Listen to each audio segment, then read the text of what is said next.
Good afternoon. How are you doing today?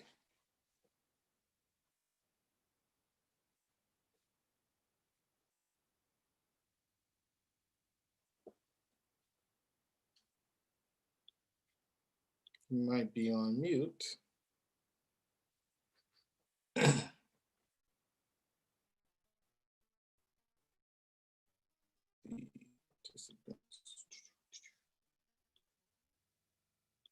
There she is. I can't hear your audio. Let me see. Oh, there I am now. I'm not on mute. There she is. Welcome, welcome, and thank you so much for hosting today's meeting in regards to sickle cell and all that information that you plan on sharing today. We really appreciate you. How you doing? I'm doing well. I'm doing very well. It's hot. I'm getting settled in my seat. Are we live right now? Are people here? We live and direct. Currently, we are streaming on YouTube. We're currently streaming on Facebook, and we're currently streaming on Twitch and Zoom. Oh, wow. Yeah. Peace So, to the family in all those places. I right. say. So I had a video the that we wanted to play. You also had a couple of videos also. So I was wondering if you would like to share those videos now. Do you have an intro? Um, I'm trying to catch your feed. I got a little feedback there. Let me bring it closer. So my videos I will incorporate with the circle Mhm. and use them more as talking points. Yeah. So not yet, not Not yet. yet, not yet. Okay. Don't spoil it. All right. So let's see here. Let's just pop that up. And whenever you're ready, you can start. Let's see here. Make sure you Oh, guys. are we hitting it at 5:30? What time we got? Not six. I think folks were notified. The flyer said six. Okay. So No worries. So let me pull up a video to play in between time while people are joining on, and we can restart the video if needed also. So here.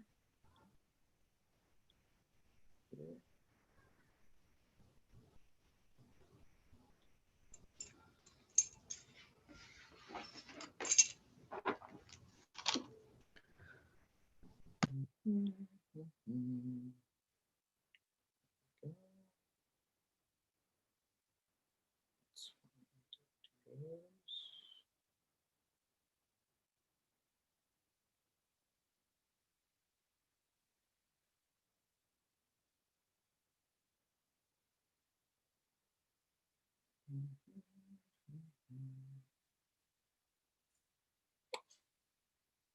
So we did come on a little bit early. No.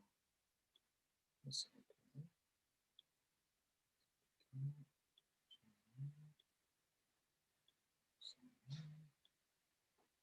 Let me just check our streaming and make sure we are on our website.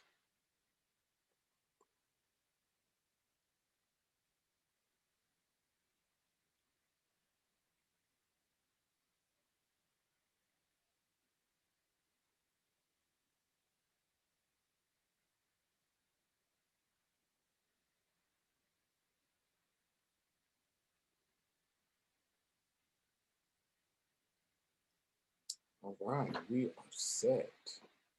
So, just a little tech background stuff. So now we got Google.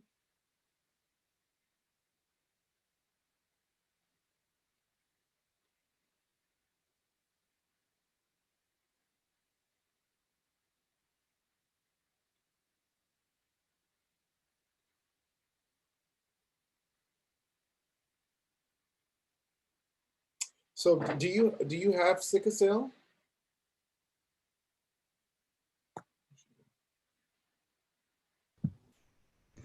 I do. Mm-hmm. I do. Living with I sickle do cell. have sickle cell. I, Um, hmm. I worked with Wanda Williams. She was like she does a lot with the sickle cell community, and I was gonna pull her video up, some videos I did with them, just bringing awareness, to the situation. Let's see if I can pull that up real. She has a video on YouTube with your father, right? My father, that was separate. He did that for her. Okay. Ah, okay, okay. So let's go to my. Oops, let's get a little filler. Here. A couple of people talking about it. Today with sickle cell. And let me hit pause.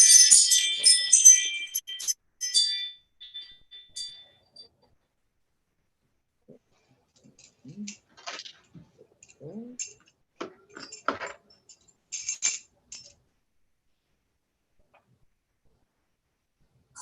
Here we go again, right back to some in hospital. Sometimes I feel like this is the worst place possible. This is not the end, this is just another obstacle. Yet I remain strong with the muscles in my abdominals. Don't think a lot of people see the pain that I see.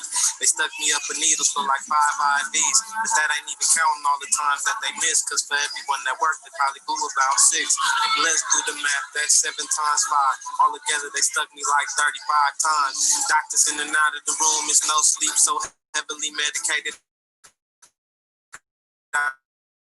People coming to visit and they say I can grab to they can stay at home because how they feel about not feeling you understand living the day with sickle cell.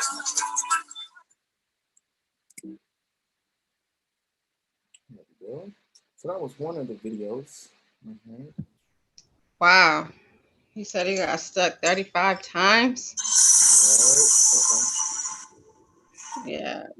How am I sounding to you? Because I got a little feedback on the video, so I want to know, can you? You sound perfect. Oh, cool. Yeah, you sound Um, live and direct. You sounding real good. wow. That was deep. Where was he? That we were in San Leandro at a blood drive. They do an annual blood drive, and Mm. we were there for that one. I have a couple of more here. It's been like the year or so.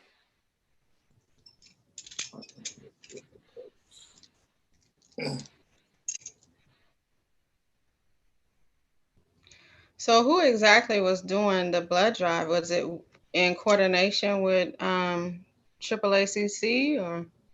This particular was through the sickle cell. Let's see, sickle cell Community Advisory Council. Sickle cell. Mm. Pull these videos. So let's see. Are they out of San Francisco? They should be out of the East Bay. Okay. Where would we Oh, be I see. if nobody donated blood? So every year they would do like a blood drive. This one was just John Larry Valley, centered around sickle cell.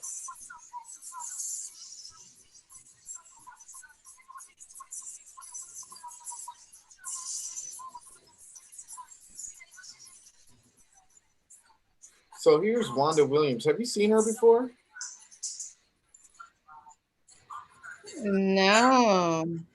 I won't. So great for you to come out and share today to bring awareness to the need for blood. Well, thank you for having me. Thank you for inviting me. It is my honor to be here with you today. I was really excited to hear about the partnership with you all with the San Francisco Giants, and they wanted me Can to you come turn out it up and just a little? participate. In fact, today is my birthday, as you know. We Yes, got thank about you so 10 much. minutes. I'm glad to be here, girl. Thank you very much. But the Giants said we understand if you want to just take the day and celebrate your birthday. And So maybe I can.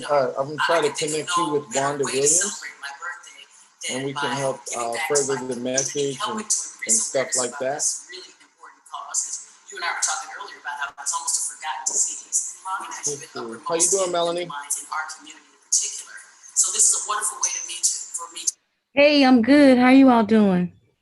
Excellent. Just going through a couple of tests really quick before 6 o'clock.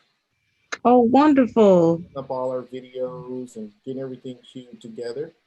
Yes. Thank you so much again for what you're doing and sharing with us, Osunfemi. And thank you, Don, for the tech and just bringing it forward again. This is, something we're doing anew. So we are just so excited to just start and have this space for our people and have this space that acknowledges and empowers those that are doing the work.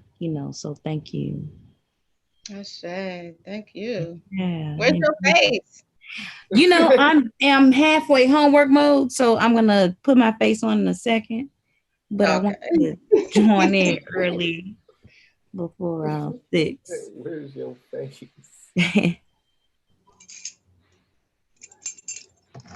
Yeah, I was seeing 5:30, but I know the flyer that I put out or that was given to me to put out was said 6, so that's why I was like, I don't want to start too early No worries.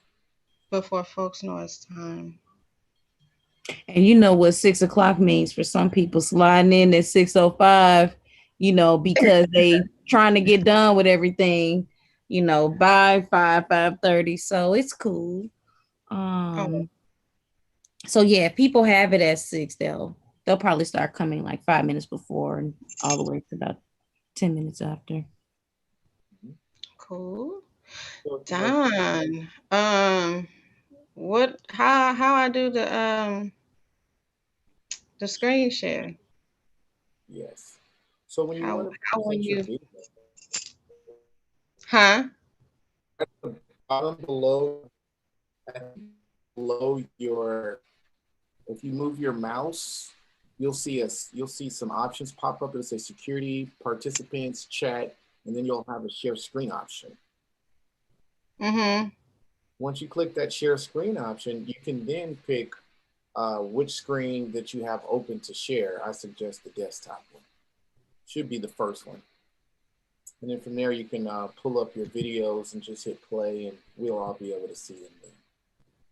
Yep, there you go. That was my ugly face. Okay.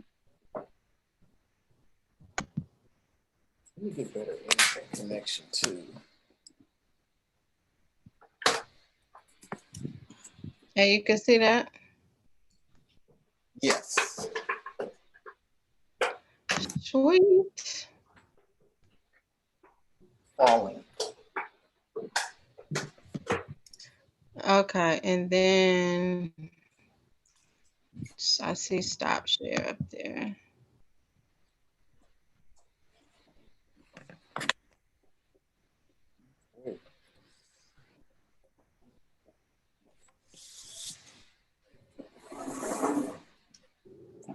Oh, now we have fast internet.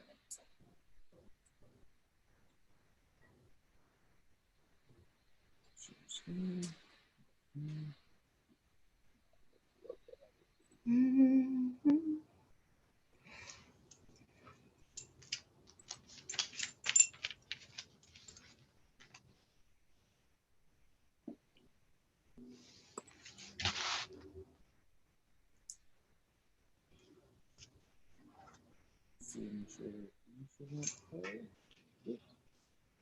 I'll get this queued up. Would you like to restart the live or just continue it? You said restart it or continue? You can continue. I didn't fully hear what you said. We got about 10 minutes before everything Oh, starts coming in. We can either stay in, or I'll suggest we stay in once we got everything up and going. Do you have any links or anything you would like to post up during the meeting? Links. You can add those to the chat. okay. By clicking on chat, which is right next to share screen, you can then copy and paste URL links for your audience.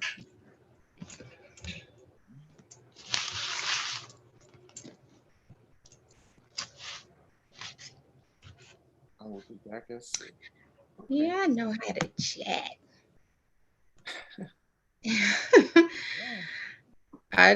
When I was sharing a screen, it's different on here than on the Mac. And I don't want to use that because it's upstairs with all the children and stuff. So too much. Oh, wait. Oh, it takes my video off once I. Share screen. Okay.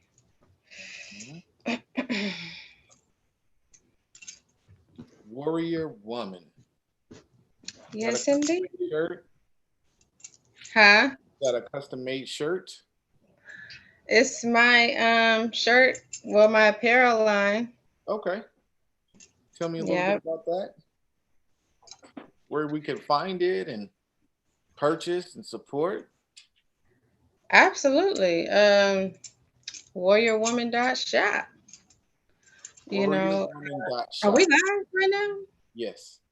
Oh, okay. So, yes, warriorwoman.shop is where you can find Warrior Woman t-shirts, um, yoga pants, regular leggings, biker shorts for the throwback, sports bras, socks, backpacks, hats.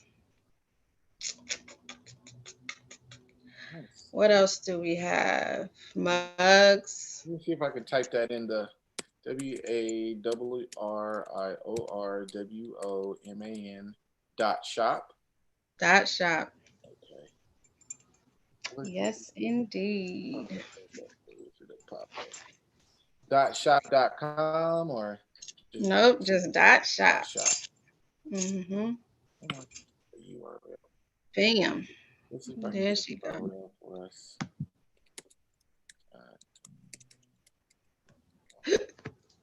Excuse me. Yeah, let's get a. WarriorWoman.shop. It's not popping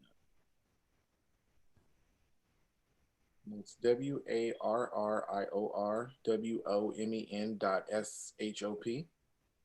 Mm-hmm. www or what is it now? http/.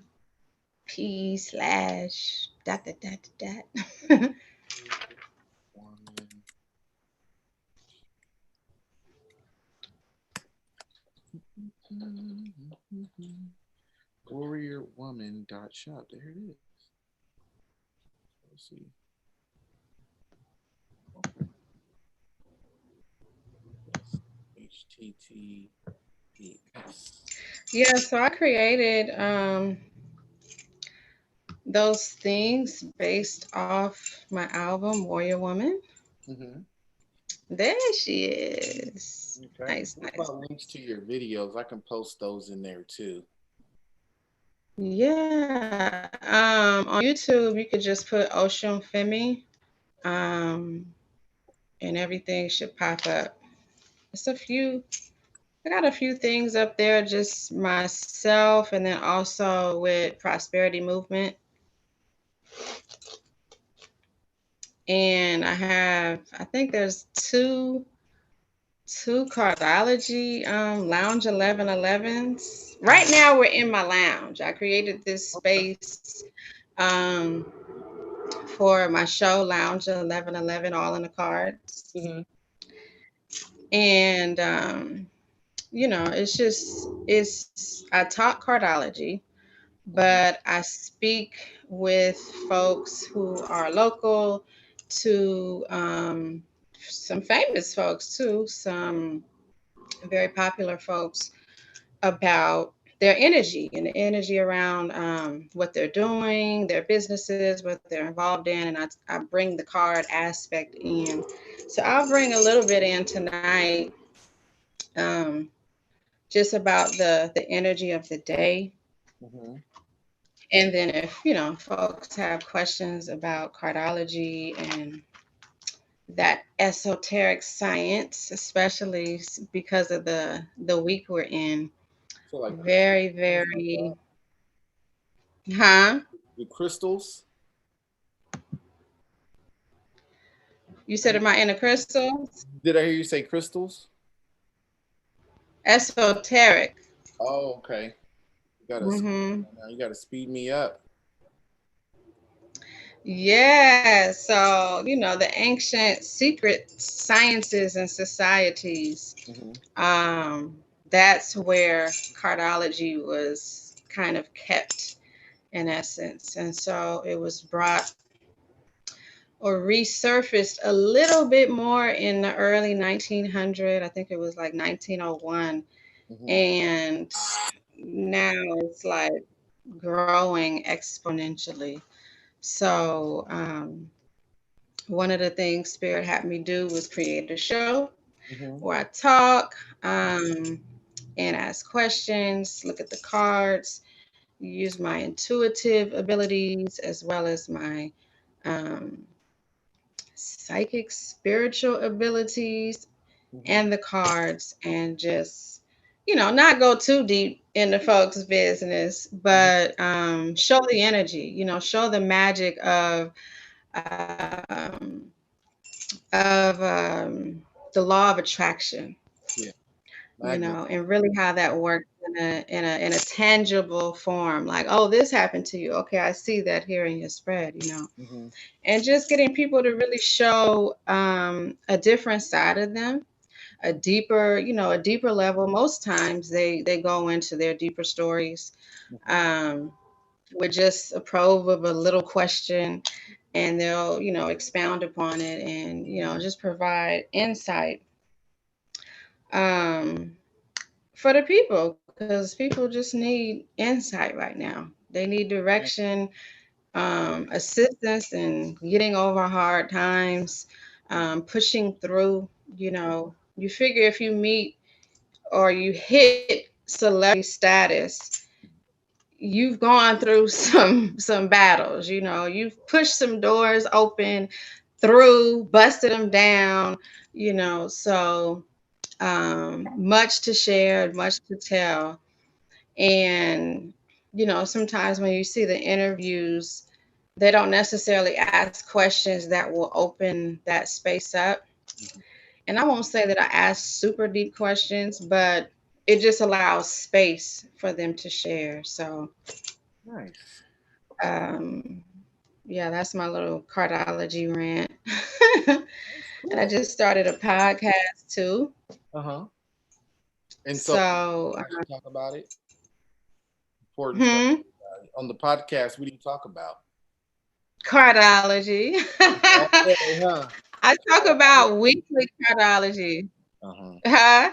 So am I gonna get rich? Am I gonna hit the lotto? I know I'm already wealthy with love and family and stuff, but how about those tangibles? You talked about some tangibles. Trying to obtain stuff. Right. Ashe, Ashe. When's your birthday? 2/13/78. Oh, I heard 213, 78. 1978. Yes. 213. Okay, you're a part of the 13 club. That's an important club there. Nice. You have a lot to do in this world. I Ooh. already know. So you're a queen of diamonds. Mm. I like diamonds. Queen of diamonds. Um, well, You look like you being know a male, something. You look like you know something. It's like, how am I explain to him? well, being a male, I know a little something about the queen of diamonds. Being a male, the energy lends more to the king of diamonds because that's the male or the masculine energy, right? Mhm. So that should always be the ascension there because you're in the diamond family. So um, you're not going to be moved by things that you don't see value in. Like it's just not going to happen. If I don't see it, you don't explain it. I investigate it. It's not there. I'm not interested at all. The Queen of Diamonds is actually the card for next month. when I'll be hosting the Full On Warrior Woman Wellness Workshop. That's tomorrow. But it is an energy of richness, richness. The Queen of Diamonds must be grounded. Um, Doing some yoga, meditation, because there's a lot that the Queen of Diamonds energy wants to do. However, it can get real surface and materialistic and not go as far as you want it to go or that it needs to go. So the Queen of Diamonds must be grounded and always seeking, some grounding tools like crystals, like you mentioned, like meditation, like yoga, um, being able to really create space for downloads to happen. The Queen of Diamonds is a master teacher. So, especially during October, you should be like teaching, talking, sharing all the wealth of knowledge that you have acquired. Um, People will look to you in particular during that month. Like I'm looking to get a hold of something. You know, the King of Clubs. So the transformation is King of Clubs energy. Now, the King of Clubs is very knowledgeable, like I said, master teacher, but they're the coach, so you have to coach in order to activate your Queen of Diamonds. You have to coach, you have to charge folks, and people see you as a friendly person, as someone they can talk to and share with. So developing even in that, how can I monetize what I do so effortlessly and easily? So figuring out ways to do that, to share, to teach. Those master downloads, they come to you like bam.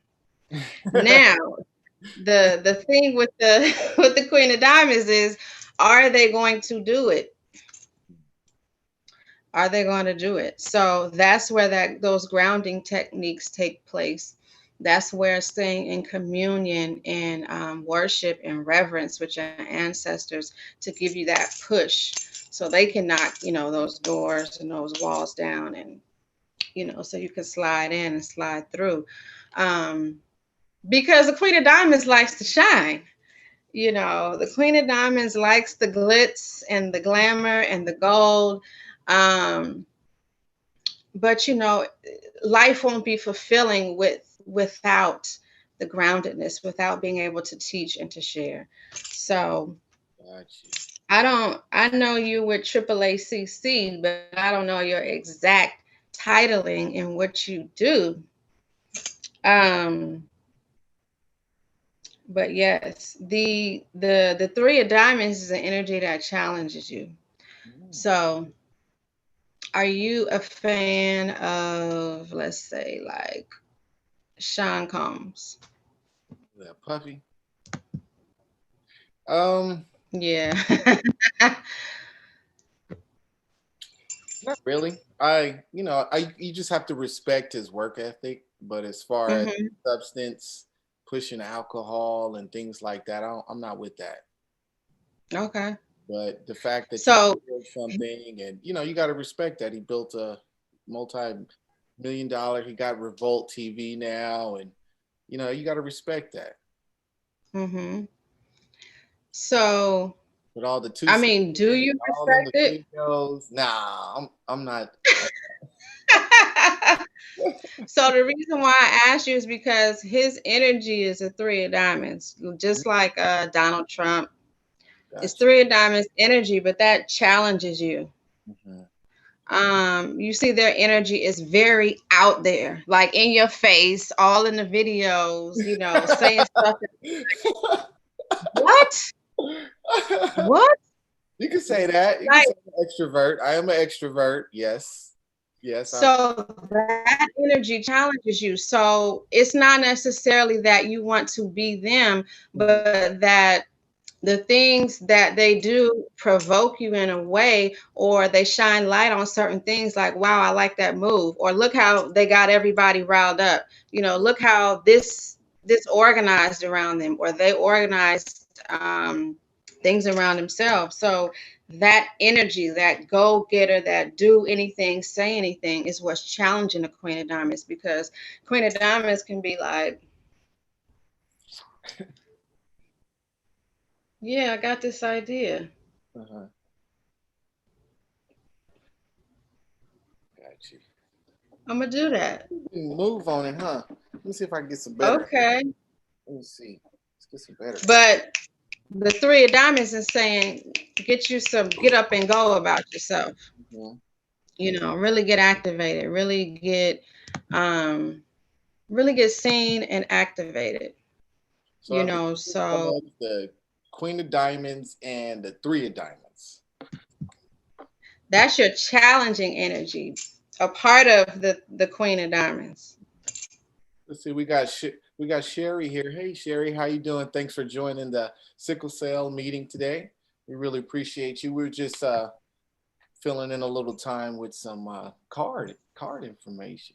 I heard, and I wish you would come and try and snatch a mic or try and push me off the stage. Queen of Diamonds is coming.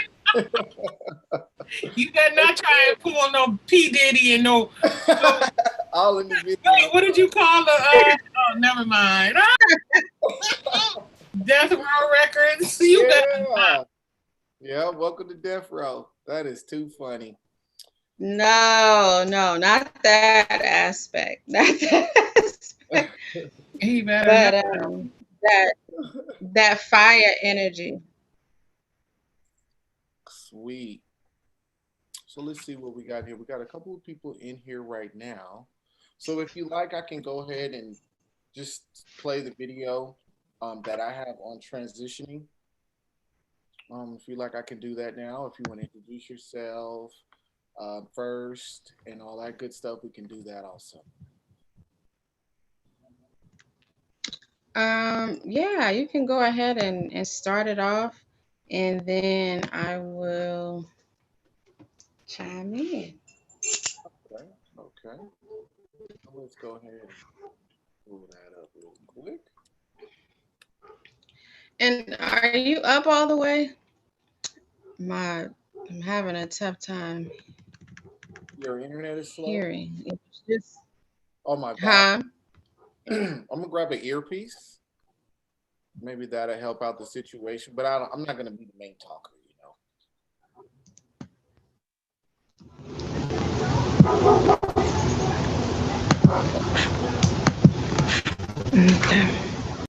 Okay, so this is our virtual stream for Sickle Cell Awareness Month. And we got Osunfemi here with us today, blessing us with all her knowledge and information and passing on all of that to the people, doing her due diligence. We are, like she said, we're entering in the Queen of Diamond month. So it's important you guys stay up on top of that. Um, so if you can go ahead, Osunfemi, and just give us a little bit history about yourself and explain to the people why we're here today.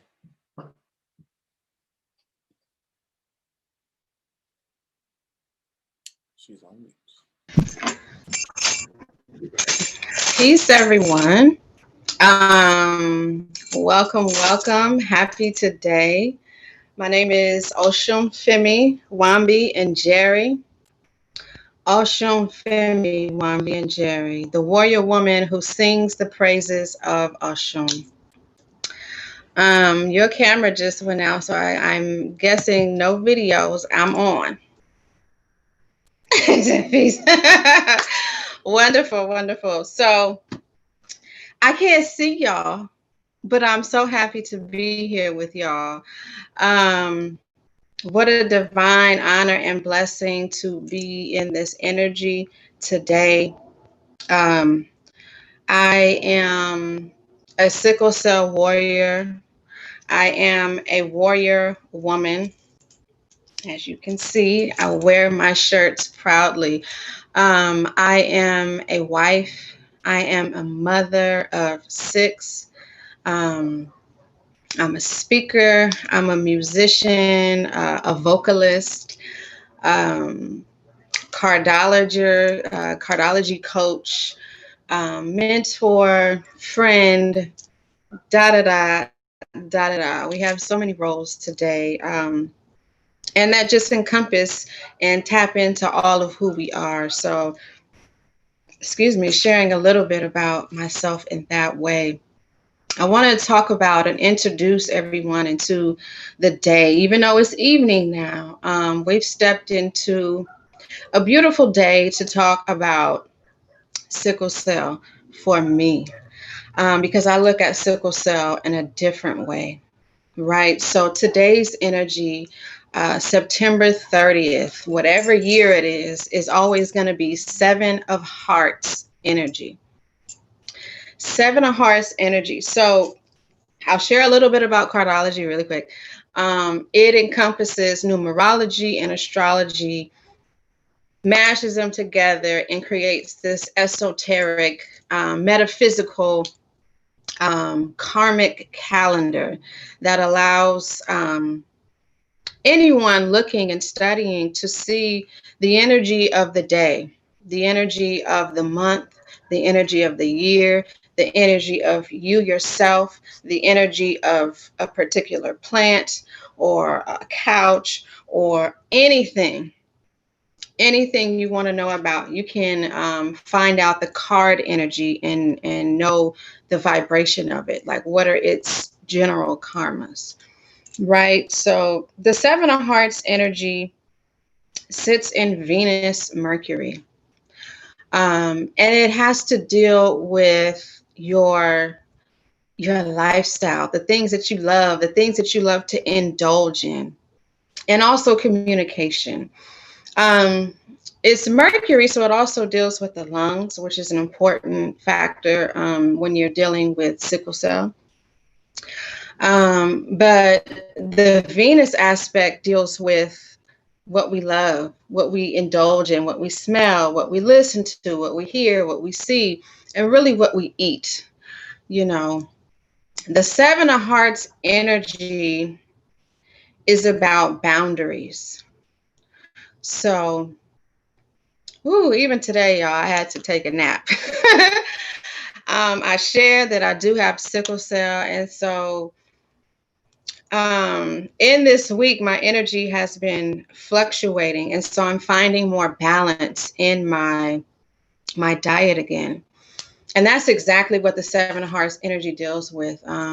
A famous or notarized 7 of Hearts person is Dr. Sabi.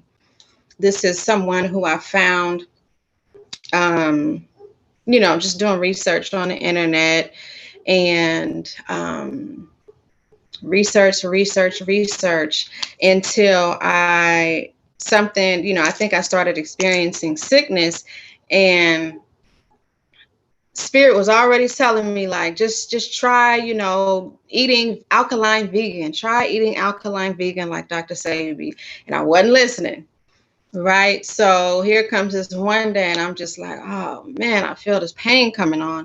And so I immediately switched my diet. The 7 of Hearts deals with detox. So all kinds of boundaries, whether you're in business boundaries, social boundaries, pleasurable boundaries, communication boundaries. When you see this energy, it's wanting you to be more mindful of spirit, because 7 is a number of spirit. And this is spiritual love. So while you're loving and enjoying things, you might be doing it from a distance. You know, everything can't be indulged in here. You're taking more of your spiritual vessel. So with the 7 of Hearts energy, you see a lot of veganism, right? A lot of alkaline veganism, a lot of strict diet, things going on with your stomach. So being mindful of what you're eating anyway, you know, that's how sickle cell has changed in my life. I'm jumping ahead a little bit, but I'll just touch on that for now. That is the energy of the day. And the week is falls right into it. It's the Ace of Spade week. So we're learning a lot of different things. Like I'm introducing cardology on this platform, which some folks may have never heard of, or maybe never have heard of spoken about in this way. So a lot of secrets will be found out this week. So any questions you've been asking and wanting to know about, pay attention. Pay attention. Okay, so I want to talk about, give a little more introduction to myself. Like I said, I'm a sickle cell warrior. My energy is the energy of a four of diamonds. The four of diamonds is the number four is about structure and building and foundation, and diamonds are about values and money. So I was I have SS. That's the type of sickle cell that I have. You can have SC. You can have different forms of thalassemia. And so SS meaning you're taking an S gene from your mother's side and an S gene from your father's side because they both have the trait. So I have SS. My mother and father came together. They had a child previous to me, and they found out she did not have sickle cell. She just had the trait. So everything's fine, cool. My mother becomes pregnant again, and they do their due diligence and do the testing, and they say no, this baby doesn't have sickle cell. You may proceed. So they proceed. Um, and then I think about 6 months in, they realize, ooh, this baby has sickle cell. This baby has sickle cell. So, of course, my parents were not pleased. Of course, my mother was, very, very concerned. That motherly energy is like, this is a lot of responsibility. You know, caring for someone with sickle cell is a lot of responsibility.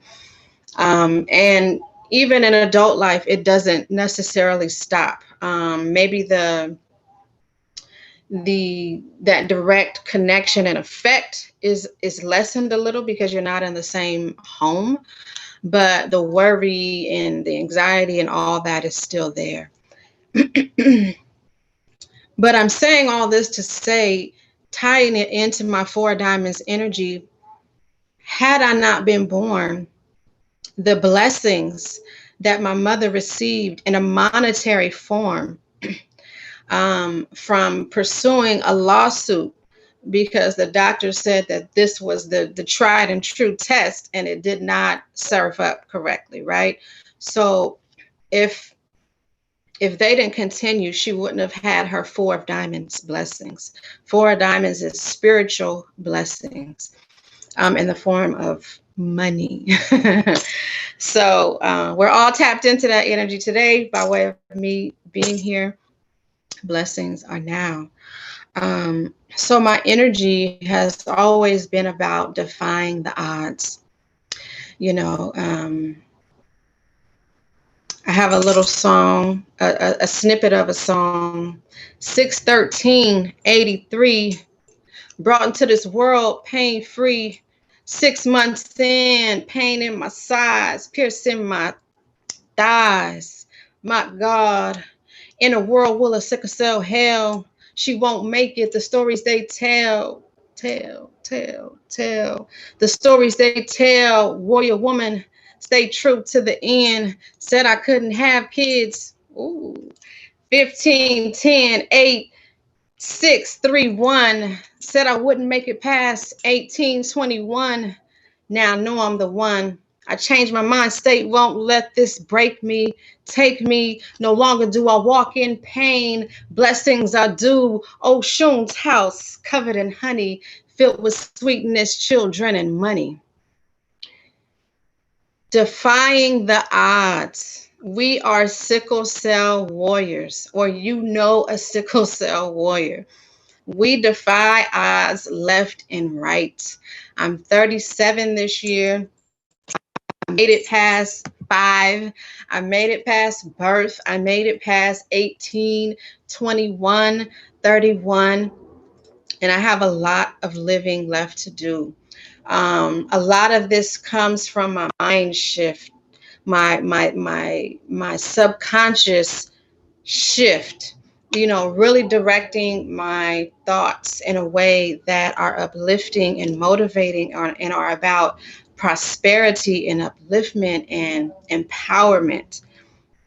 Um, because there's so much that can be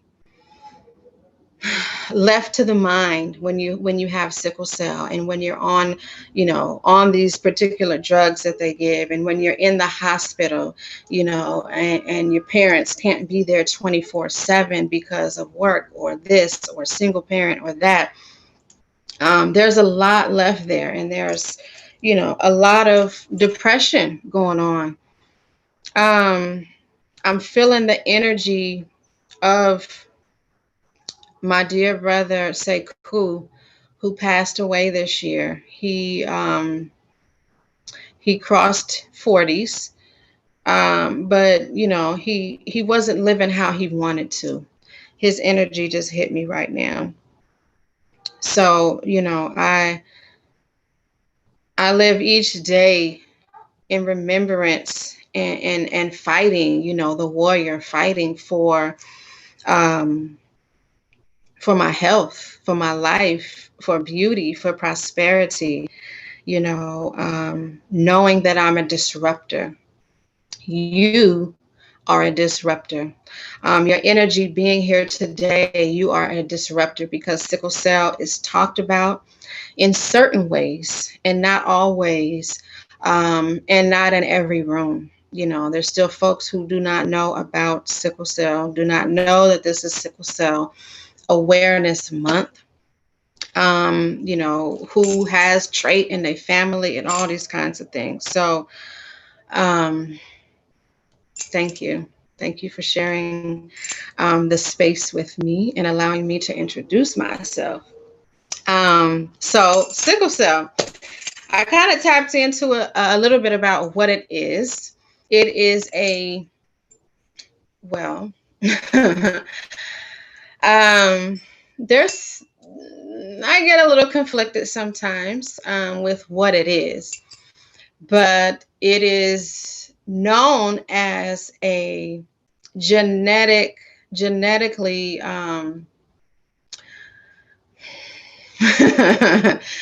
genetically given dis-ease, right? So the parents either have sickle cell, or sickle cell trait, or a form of thalassemia.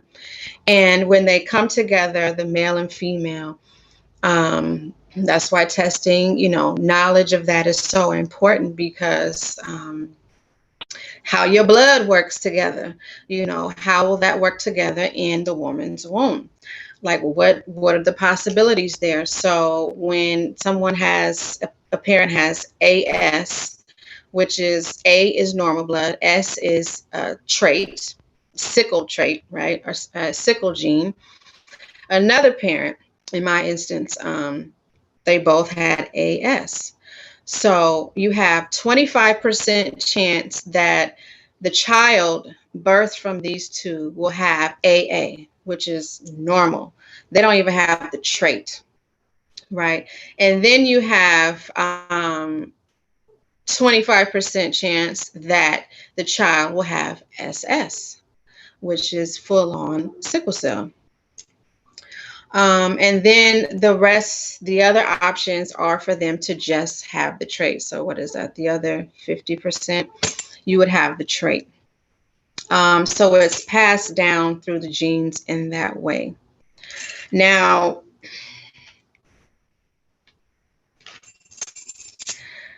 there's some thoughts with that, and learning from Dr. Sebi, learning from teachers like KT, the Arch degree. There are things that we are able to do to change um, the cells that decide that they want to switch to valine cells.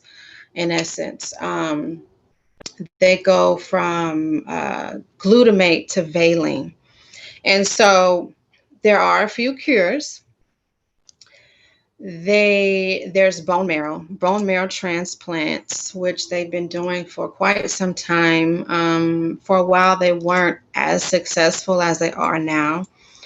Um, very high risk, so they are wanting the need has to be there, like you're really in bad shape, basically. And in order to live, in order to survive, they will recommend bone marrow transplant. And some folks have really looked and sought the treatment because it's not really out there like that. And then we have this new technology. I say it's new. It's been around for a while, but it has been crafted more and perfected more very recently. And it's called CRISPR. So I'm just giving y'all, a summation of the information that I know. Now, CRISPR is like genetically modifying genes. So I went to UC Berkeley and was given a tour of a lab that was doing this particular work here in the Bay Area. And so they will pull out, excuse me, healthy cells and genes and look at them. Finding the sickle cell gene, pulling it out. This is all outside of your body. And then injecting a virus. I'm not sure what the virus is, but a virus into the chain of that chromosome, I believe, and altering it, and then putting it, in essence, back in the person and allowing that to modify other cells and genes in the body. It is, in essence, like genetically modified cells, in essence. So I believe right now they are in trial with this particular technology, as well as some other firms. They are all, this particular firm is all the donations are philanthropic, so it's not necessarily associated with a hospital or the government. But I brought up Dr. Sebi because that is how I have changed my life, right? It's through nutrition. It's through the African biomineral diet or cleanse. We as Black people, now, this is not a Black disease. This is heavily affecting Black people, I believe, because us coming from Africa, which is so minerally rich, over to the Americas, being fed slop, basically leftovers, the nothings, right? Our nutrition suffered severely. Um, this is my mother texting me. Is she on here? Um, she can't find it. She's on your page. It's on Zoom. Let me see. Is this on the Facebook page, y'all? It is on Facebook and it's on our YouTube page as well. So it's AAACC.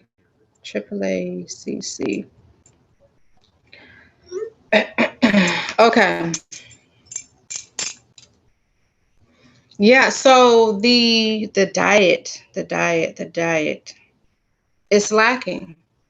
You know, sickling happens when the cell is depleted. So cells, I'm going to do a big version, not a little version. But if a cell were this size and its job is to carry nutrients and oxygen all the way through your whole body, right? Cells naturally do this. They love this. They flow freely and effortlessly through your tiny little vessels and veins, right? Um, Sickle cell is saying that we're going from a glutamate gene to valine, and it's saying we're changing that. So the oxygen, the capacity to carry oxygen goes from 120 days lifespan of a cell to about 10 to 20 days. And it takes shape, like a sickle. Any warrior carrying a sickle, like that's an energy of death. Oh, this is the link. I'm not sure how I will send that to her from here, but you gonna have to figure it out. So you can imagine, like, if the cells are basically dying and are being depleted of oxygen, they're gonna have a tough time moving, like this. They're gonna get caught in some things, they're gonna get stuck. And then you have some other cells coming through that are sickling and they're gonna get stuck. And this is what causes crises. So I'm kind of bringing that up now and intertwining and jumping ahead, because thank you. Because if you have enough oxygen, if your body is oxygenated enough, then it won't happen, right? Because you're giving your body lots of H2O. You're giving your body lots of chlorophylls and iron phosphates, natural things that are already in the body. We're feeding that to the body to replenish itself. So coming from a minerally rich soil to now our whole diets being changed, it will cause some things to happen. This is why we have, diabetes and heart disease, cancers.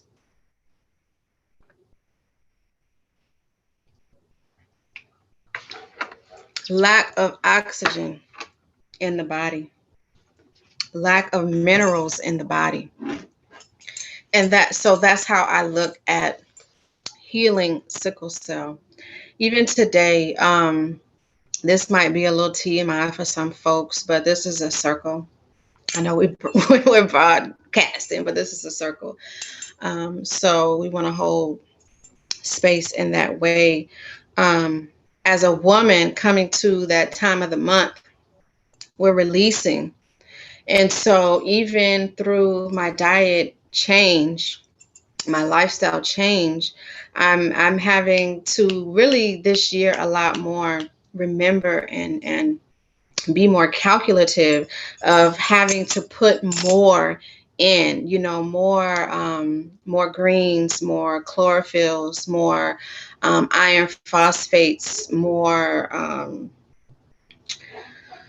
so many minerals, but those are like super important. More sea moss, bromides, and things that oxygenate the body. Sarsaparilla, burdocks, and dandelion. All those things that are really rich in iron. Having to replenish the body in that way during these times because we're releasing. We're releasing. So I just threw out some different herbs and things that folks can write down, whether you're male or female, any person of color needs more of that in their body, because the reason why we have this melanin here, I'm getting real into the science. But the reason why we have this beautiful melanin here is because this is the energy of the sun, right? You go into the sun, you get a little darker, but that's light. So we're light beings. And if you're not getting sun, especially with COVID happening and going on, like you're you're gonna feel depleted and more tired and susceptible to dis-ease in whatever form. So minerals from the sun, minerals that the sun, the sun is hitting the earth in a way to transport those minerals into the fruits, into the vegetables, and those are the things that I consume, and those are the things that help um, mitigate really any dis-ease. Um, I did a raw cleanse for 120 plus days and felt never, and I'm working my way back there.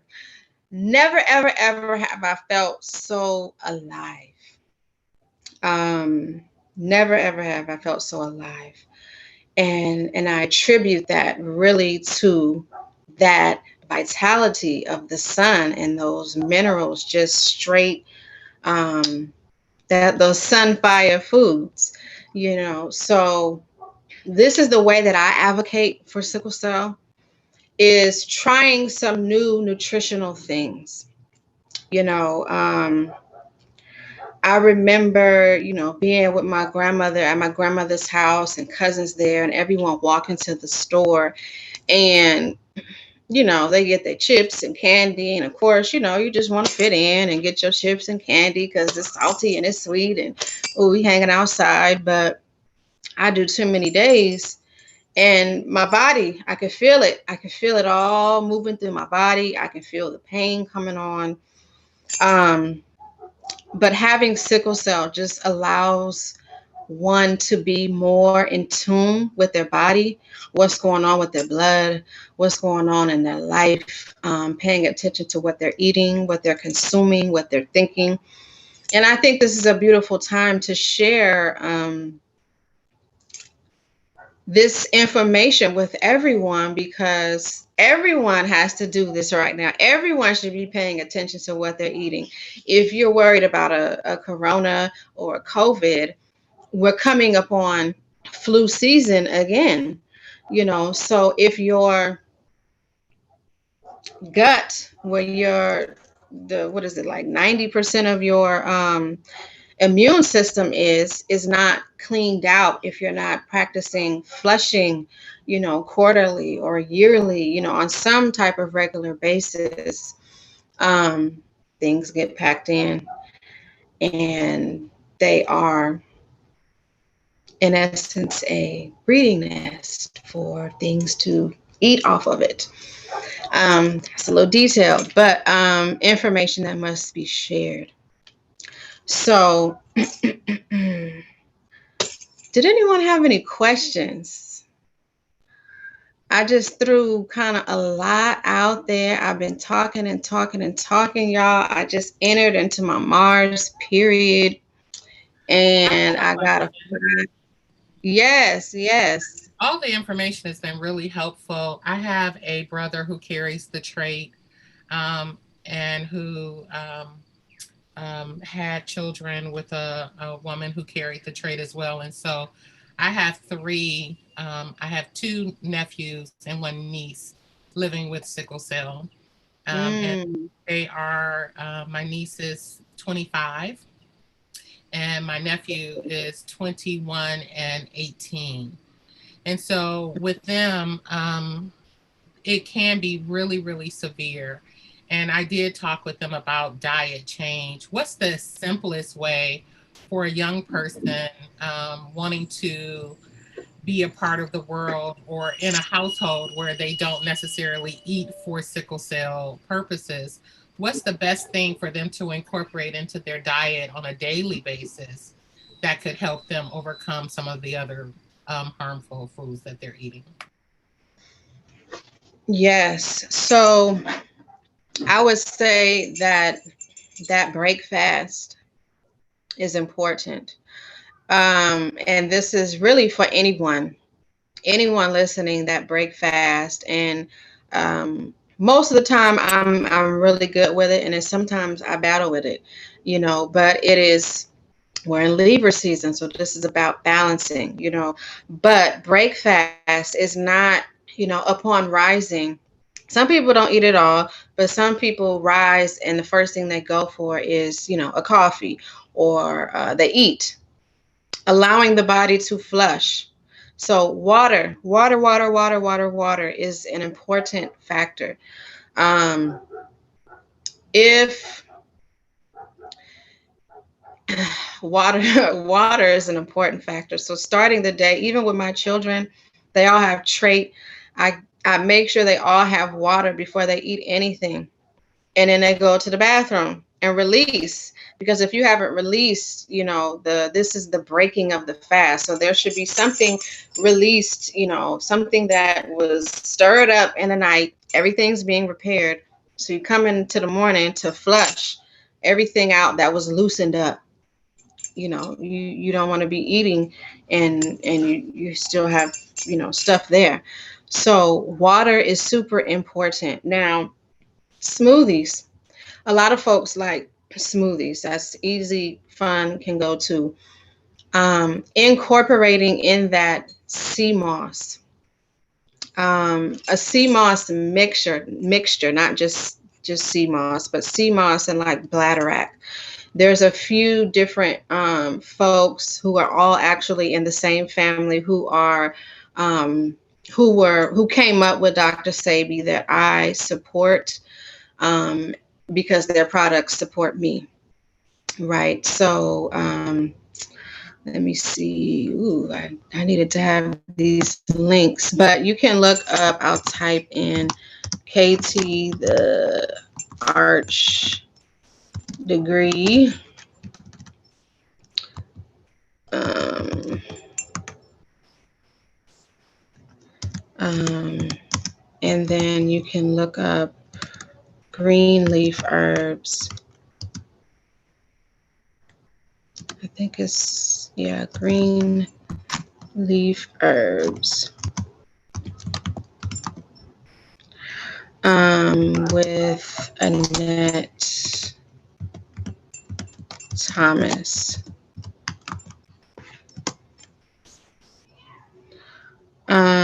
Also, you can look up gold. Oh, let me do the www. So,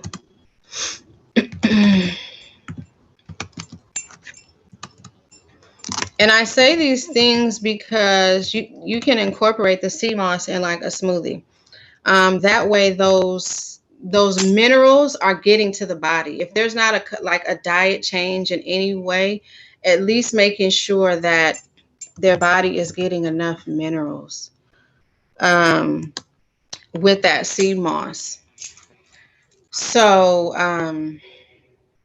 it can be as simple as just making sure you have a plate of fruit in the morning, you know. But if that is even far fetched, getting a smoothie or a tea to where they can put the sea moss in, you don't taste it, not these that I put in here. You just stir it up, let it sit and cool, and then you drink it. That way your body have minerals that they need. Now, of course, if they're still eating the same, it's just adding. The more you can add, just add, and then as they move down, incorporating more fruit, incorporating more greens. I know for some folks, especially young folks, it can be hard to say, "Ooh, I'm gonna eat a salad," or "a salad sounds good." But what I found, even with my family, is if I cook it and I make it, they eat it. And while I may not cook every day, just having those options in their taste buds, because our taste buds change every 14 days. That's why they say you should cleanse for about 21, because you never know when the period starts, right? Um, so, when we go out to eat, their taste buds are a little bit different. They're not going to say, "Ooh, I want a burger." They may say, "I want just, the cheese sandwich, not the meat," or, and alternatives, So sea moss definitely is an additive to have. Um, Burdock teas. You can send them teas. It's not like they have a bad taste. They can use agave in it, um, or plain. Just adding more until they're ready to start taking some things away. Burdock, sarsaparilla, dandelion, sea moss. If the sea moss the information that I gave you is too expensive, start with the teas. Teas in the morning, teas in the rising, teas in the evening. Very, very, very helpful. Did I answer that completely for you? You did. Thank you. I will suggest we did talk about the smoothies and the importance of starting their days with energy, fueling Mhm. themselves. But I will talk with them more about the teas and sea moss. Yeah, yeah. Very, very helpful. Um, because, doing a kind of like a cold cut change like I did is not for everyone. It's not realistic. It just depends on where you are in that year, if that's possible for you. But definitely adding more minerals. And, those minerals are things that are not like bitter. You don't have to drink it without sweetener. My sweetener I suggest is agave, though. Um, some folks do the maple syrup. If you do, I would suggest grade B. It is not as stripped, it's darker, So, and then with the smoothies, there's sweetener already in there. So, with the fruit, so you're getting fruit minerals as well as other minerals. Did anyone have any other questions about sickle cell, what it is, um, anything that I've already spoken about?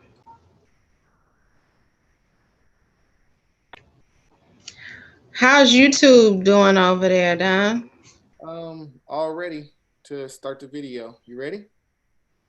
This is a video of regards to sickle cell and transitioning. Oh, okay. Give you a break for a second.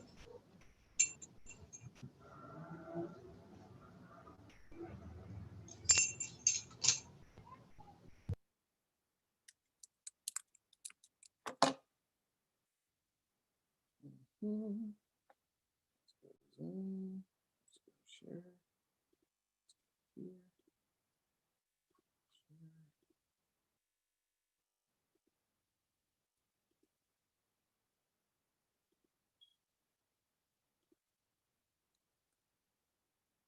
Hello, I'm Dr. Craig Adams, and I'm blessed with this opportunity to address the sickle cell community. What I want to talk about today is on the issue of transition and change. I know that as you grow and deal with having sickle cell anemia, that you start off as a child, and in many hospital settings, you almost have a wraparound support system where you're taken care of in a variety of ways. But as you grow older, you're going to eventually transition from the children's hospital type setting and moving into adult services.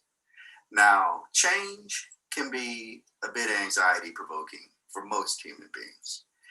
Change can be nerve wracking because we are fearful of the unknown a lot of times. And we're very comfortable with situations that we've been in for a while. For instance, if you're about to graduate from kindergarten to elementary school, if you're going to graduate from elementary school to middle school to high school, you've been in that academic setting for a while. You're excited and eager to be promoted and to move on, but at the same time, there's going to be a bit of anxiety because you're leaving the situation where you may have been the oldest one in the class, the most experienced, and you're about to enter a new setting. So all of us go through a bit of anxiety when we have to transition. In fact, it's pretty much human nature to avoid change. When we avoid change, we end up becoming stagnant. We don't grow as we could, and we lose out on opportunities. Now, it's not just the individuals who may be suffering from sickle cell anemia who have to undergo the change. But if your parents have been following you and supporting you, it's a bit anxiety provoking for them as well, having to let go of support systems with which they're familiar and having to move on. And I'm just here to let you know that instead of looking at it as something to be concerned about, look at it as an opportunity. Change and transition open the doors for opportunities that normally you would avoid otherwise. I also know that you can have gender differences with the parents who are concerned about the children who had sickle cell anemia. Dr. Kyle Pruitt, who is the director of Yale University Medical School's Child Psychiatric Department, he's the chief of the department. He wrote a book on father need, trying to determine exactly what the purpose was for fathers in raising children. And he actually came up with some pretty interesting findings. But one of the general findings that he found is that, speaking in a general way, mothers are programmed to nurture and protect. Fathers are programmed to kind of push the individuals out of the nest and get them out to experience fearful changes that they don't want to. Fathers are programmed to help children deal with whatever comes up in life. Now, the mothers, I know for a fact, in my practice, that when mothers have to tell a child no, the mothers frequently feel worse than the child hearing the no because they empathize to that degree. But at this time in transition, it will be good for both the parents and the child, who is now an adolescent and becoming an adult, to look at it as an opportunity. A study is done about every 10 years, questioning octogenarians. Octogenarians are people who have reached at least 80 years of life. And they always want to know if you could back your life up to say your early 20s, but you had all the information you've gleaned through 80 years of life, and you could do anything over again, what would you do? And every time they conduct this study, the majority of the time, the octogenarians indicate if they knew back when they were 20, all that they know now from their life experiences once they're in their 80s, if there was one thing they would do differently is take more risks. We avoid risk taking because that indicates change, going into the unknown. They look back and they think of how many opportunities they lost by not openly diving into situations that were a bit risky, but opened the door for situations they have now grown old and missed because they did not take the risk. I want you to be risk takers. I want you to boldly step out there. You know, we are being served at this time by the country's first African-American president. And if you remember his motto during the first term when he was running, he won on the motto of, yes, we can. Well, I pushed the ante up a little bit. I don't just say, yes, we can, because I believe we're capable of doing just about anything we set our minds to. I say, yes, I will. And I would like for you to begin to look at life from that perspective. If it's something that other people have accomplished, if it's something that's achievable, if it's something that can be reached, don't tell yourself no. The world has enough no's for you. You set in a determined way of not only yes, I can, yes, I will accomplish what I'm going after. And you'll be amazed at the doors that open and the opportunities that come your way and how much you'll achieve. And you'll be in wonderment as to how did I do this? Well, you did it through your own self-will and lining up and with the opportunities that are there and stepping forward, taking the risk. And this is a wonderful time in your life when you get to do that opportunity of stepping forward, taking the risk, and taking advantage of what was there. When I first went to college, I never did really like school, but I went to college probably for all the wrong reasons, but I went to college to avoid the Vietnam War under a student deferment and to stay out of jail, basically. And when I landed at college, I landed at UC Santa Cruz. And my very first psychology class was taught by a brilliant professor from Harvard. Harvard University had lost quite a few of its professors to the new opening of the UC Santa Cruz campus back in the mid-60s. And Dr. David Marlowe came from Harvard, and he came with his Bostonian accent. And I can remember being in his class, and it was an introductory class to psychology, so there were about maybe 150 students in the class. And he was speaking of all of the discrimination and all of the disparities that occurred in the WA. And as I listened to all of these negativities of the WA, I was asking myself, what is the WA? Now, there were about 3 Black students of the 150 in the class, and we were all sitting at the same table. And I asked the other Black students, what's a WA? None of them knew what a WA was. Now, I decided I was going to be bold. I was going to take the risk, raise my hand. Dr. Marlowe actually looked like he was pleasantly surprised to see the hand of one of the African-American students go up.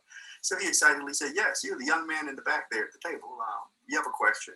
And I said, yes, Dr. Marlowe. I don't understand. What is a WA?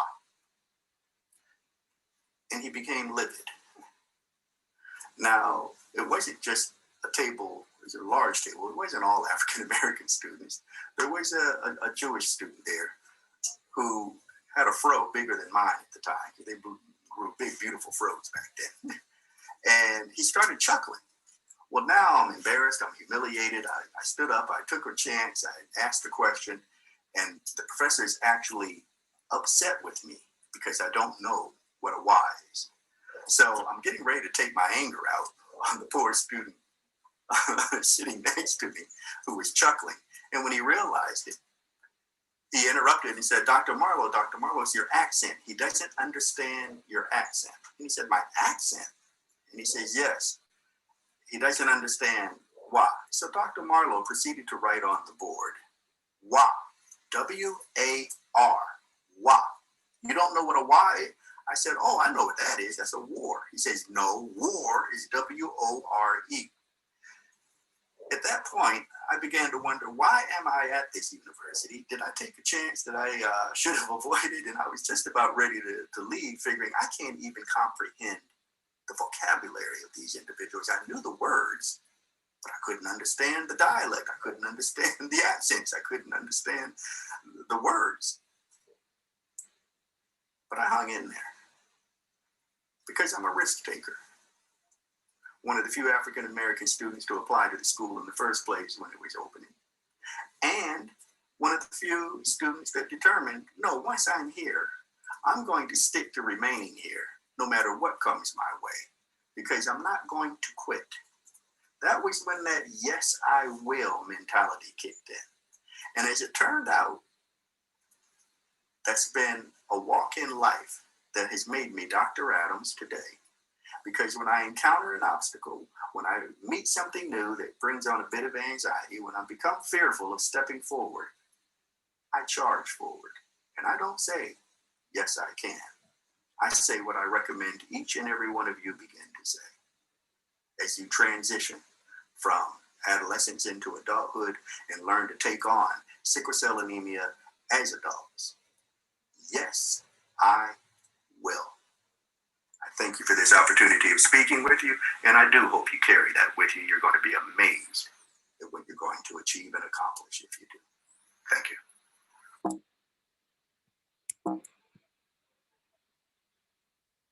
All right.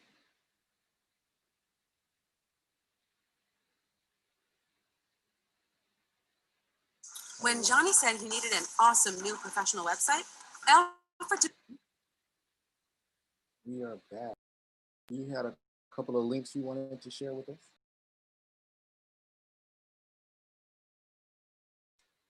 Your audio's down.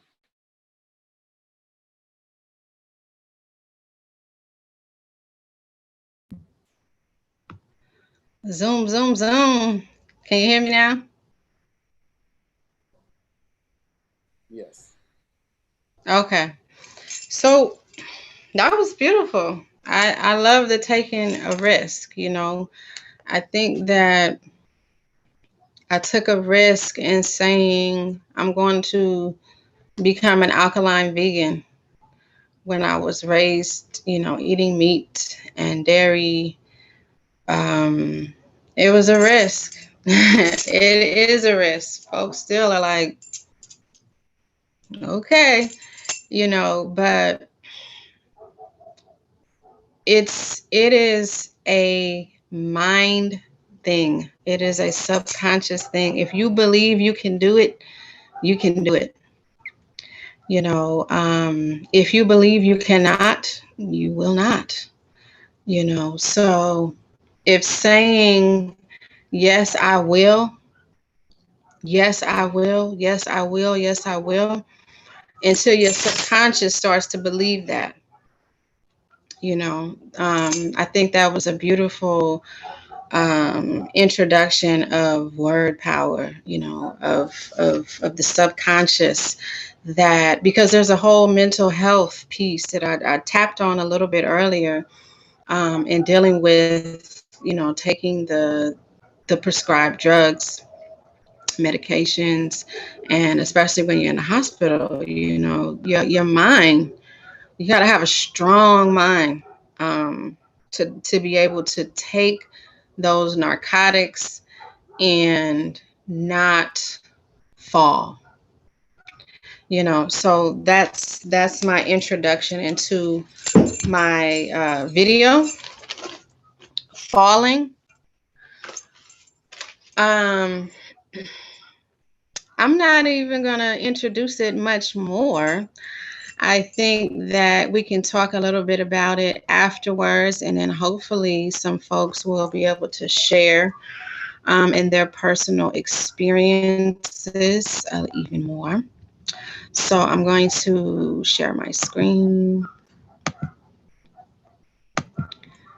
And we're going to hop right into.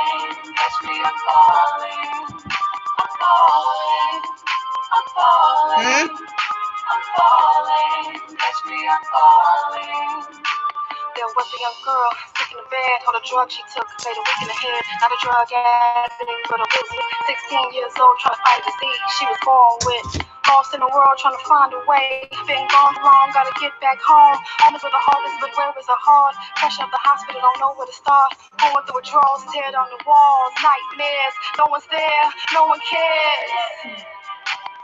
Days pass, she's at school trying to concentrate. Vision not straight, mind cloudy, head down, she wanna hibernate.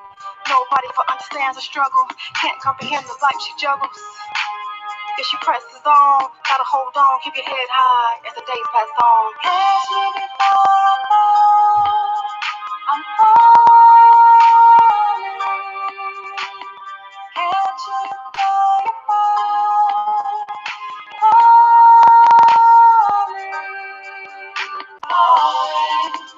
I'm falling, I'm falling, catch me, I'm falling, I'm falling, I'm falling, I'm falling, catch me, I'm falling. The pain is near, she called out, looking for God to help out. Made her think back every day she walked past. The ventilation, the beeping, fluctuations, slow death was creeping. Hospital rooms, this wasn't the life she was seeking. Out of a day, she heard on the news, countless people dying from flu. Embracing her body, she's still alive. Inhale, exhale, how does she survive? I am her, she is me, warrior woman, family. Against all odds, embrace them all. Don't let your loved ones fall. This is tragic, yet so divine. You never really know when the stars align. Still in life, there comes a time. Gotta hold on, gotta stay strong. Don't let me fall, don't let me fall. Don't let me fall, don't let me fall. So hard to hold myself together now. Weather's so cold, close to the edge. I'm about to go. Just hold my hand now and never let it go. Catch me before I fall. I'm falling. Catch you before you fall. You're falling. I'm falling. I'm falling. I'm falling. Catch me, I'm falling. I'm falling. I'm falling. I'm falling. Catch me, I'm falling. I'm falling. I'm falling. I'm falling. Catch me, I'm falling. I'm falling. I'm falling. I'm falling. Catch me, I'm falling.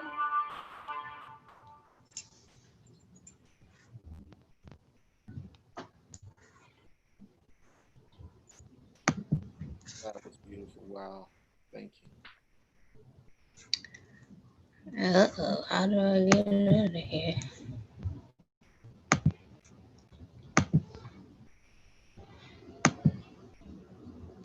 Okay.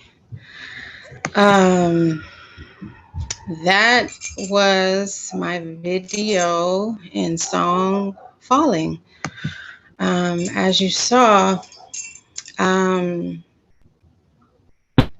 I created that video, that song. It was actually inspired by the chorus at first was inspired by a very close relative of mine. They were going through difficulty with their mental state, and it was induced even more because of drugs, right? So I just kept hearing falling, falling, falling, you know. But really the messaging is so much about community. And then the verses came, they were more about, of course, about me having sickle cell, but just anyone with disease. And this misconception, it is so huge that because I am home from the hospital and whoo, she made it home. It's all good. It is not, it is all blessed, but it's not 100%. Um, you know, I talk about going to school, as a teen, like that is hard. You come home and not only are you, you still have pain because it's not that you're released from the hospital because you have zero pain. You're released because you're at a certain tolerance level, right? And then you're sent home with the medications. But what happens with the medications, it's narcotics. And so there's a detox process that must take place, will take place, no matter, you know, but how to go about that and how to navigate that, is I don't believe it's talked about enough. I'm not sure if anyone on here wants to speak to that or to speak to their relatives experience in general, but that, and I'll open it in just a second, but that whole concept, of coming home and everything is 100%. Let's go. Let's get it in. You back. Let's get it in. And it's just not the case. Detoxing is much like we see on TV with actors or on those TV shows now where they're going to rehab. I'm hearing Amy Winehouse right now, y'all. Tried to take me to rehab, and I said no, no, no. That rehab is hard. Detoxing is hard. You see people having the shakes and the sweating, and that is real. That is real. Um, and as I've gotten older, my tolerance for medication has increased. Um, but when there's a lot more time in between hospital stays, it it'll go back down again. But it's folks, like I said in the song, that I was seeing. I was going into the hospital and they were still there. As a child, they were still there in the same room dealing with sickle cell. They did not go home like I did. And that may have been, 3 months prior or 6 months prior. They were still there. And, I just started having a lot of those kind of flashback energies of just seeing that. And, I talk about, the people in the hospital for flu and they die, and just what's going on right now with COVID, a flu, a virus, and people are dying. And here I am with sickle cell, which can, take people out in a second, or they, say that, and and I'm still alive, you know. So to catch someone before they fall, before they go too deep, or before they, when they come back home and just saying, hey, I still got you. I'm still here. What do you need? Let's not jump back into things, because, it just takes time. That doesn't mean you don't jump and take the leap like the doctor said. You do that. But making sure you take time, and also not using that as a crutch either, is very important. Yeah, so catching your loved ones before they fall, before they finally get to that point where they say, oh my God, I got cancer, like in this stage, whatever, allowing people to really help and take care, you know, um, when they can, when you let them. Of course, everything cannot be handed off, but just knowing you have that support is very important. That love, that attention. So, does anyone want to comment on the video? Anyone want to share? Not anyone, someone share about their experience with sickle cell. Did the following video trigger anything? What's coming up for y'all? Can you hear me? Yes. So, first of all, just thank you for being a space and for creating a video that I think really shines a light on that shadow spot that people who know someone with sickle cell deals with, and who the people who deal with sickle cell deals with. It's all like you mentioned, it's like that coming home, you expect it to be grand, but it's not. It's very much a shadow space because, you know, it has an impact. And I guess I'll just back up and talk about, you know, my family. And my brother has the sickle cell trait. He married someone who had the trait, and my mom, you know, asked them both to get tested. They did not. They moved forward and had two children that have sickle cell. One of my nephews, the first introduction to the impact of sickle cell for me was witnessing him at 2 years old. There was a certain cry that he had, and I just remember I never saw him move the way he moved again after that day. And we learned, I think I was like 10 at the time, he was 2, and we learned that he had a stroke. And he just, you know, it just impacted his ability to grow physically. It impacted his ability to communicate clearly. But those of us who were around Marcel, those of us who spent a lot of time with Marcel, we understood him.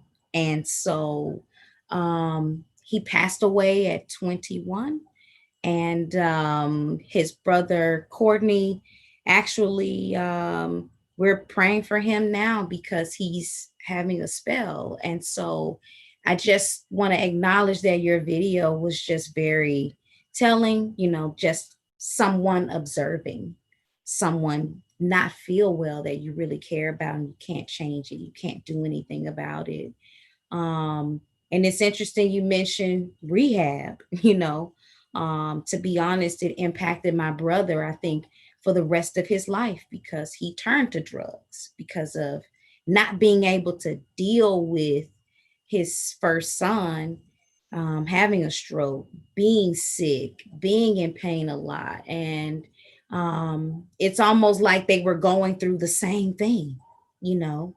And so it's something that I think education has a huge impact. I think these kinds of conversations have a huge impact because I think families who caretake and who are supportive don't often have another place to talk. Sickle cell hasn't even been championed, in my opinion, like diabetes and stroke, even. And so we don't even, Mhm. you know, some normalization in conversations. We don't even know how to support people in our community if something happens. And so just Right. this conversation is the starter to just talk about, like, we know what to do if somebody's allergic to shrimp, we're clear, you know, but we don't, there's just a way we got to wrap our arms bigger and be, you know, more accountable and responsible for what impacts our people directly.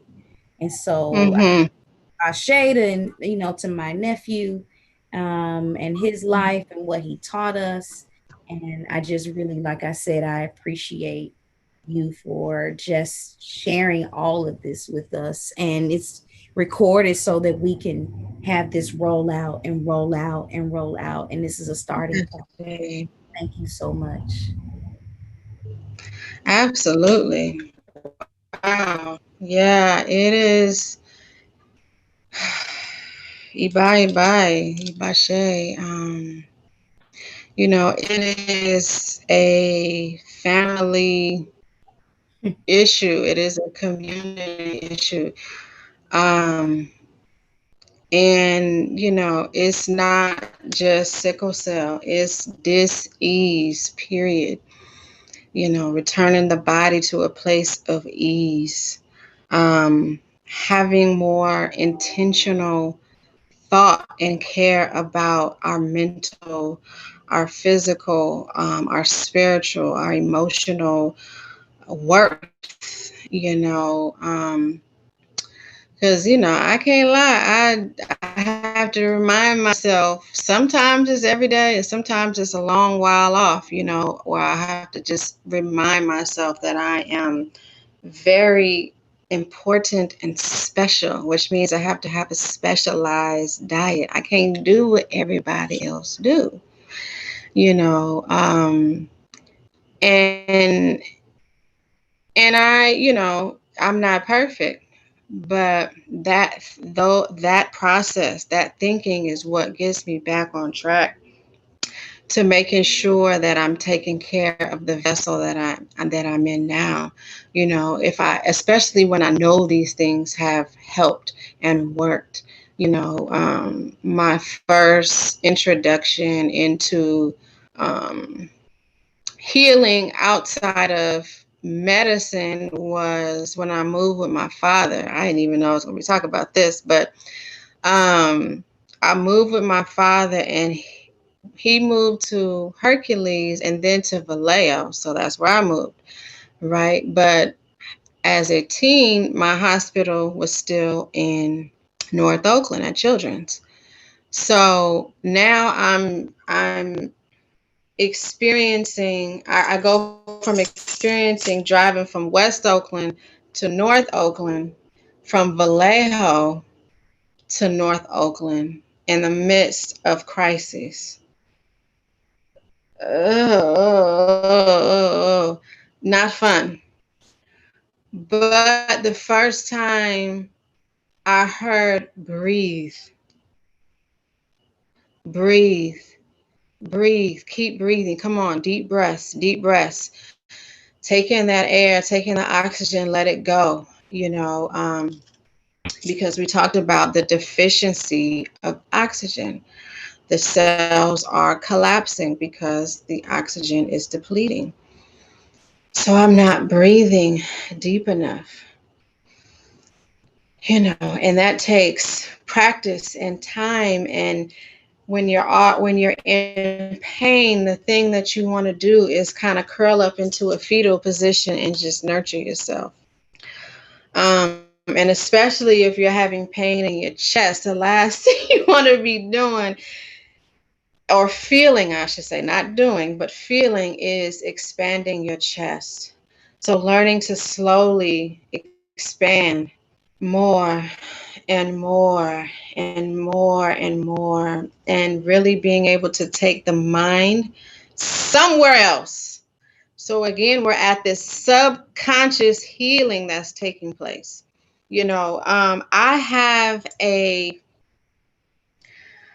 I have an audio that I wanted to play. I want to check in on time though.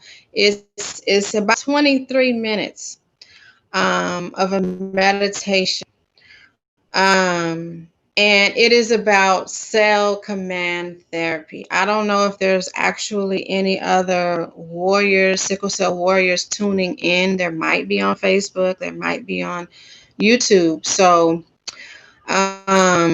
this helped me earlier this year. I was, I would say in December, I think I had COVID in December. I ain't even going, I was fluctuating in my diet, thinking I could do anything and everything. And, I can, but I just, restriction, boundaries, right? Um, and so I was coming off of that December. In January, I started this program with hypnotherapy. And I was also grounding, taking in the sun, the first rising, um, and then, walking, doing yoga. I think this particular day I did yoga. It was more extreme than I had been doing. And I was sweating. I was feeling amazing. But then I went outside. I decided that day to do yoga after or before my walk and before my grounding. And the air hit that sweat.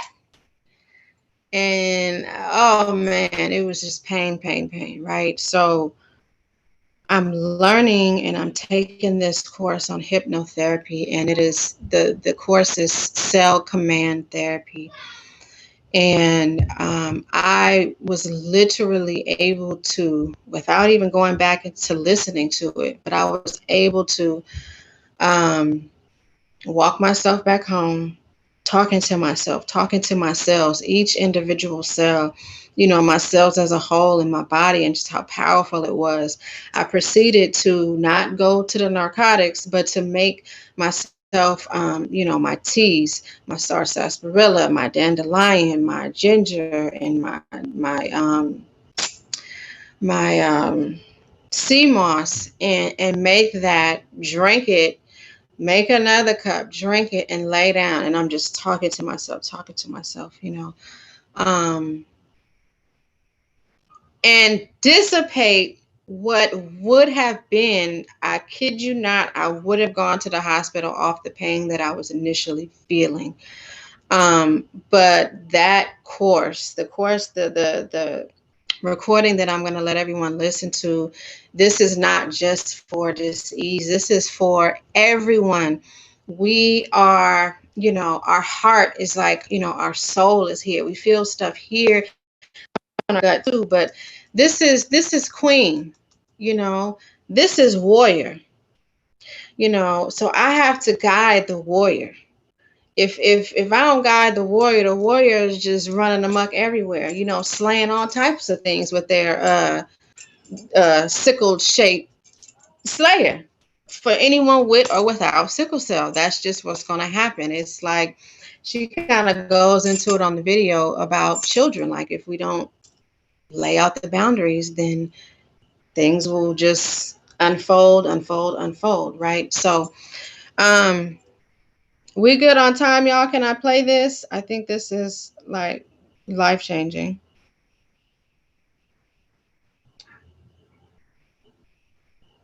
I don't hear any interjections, so I just want everyone to find a comfortable position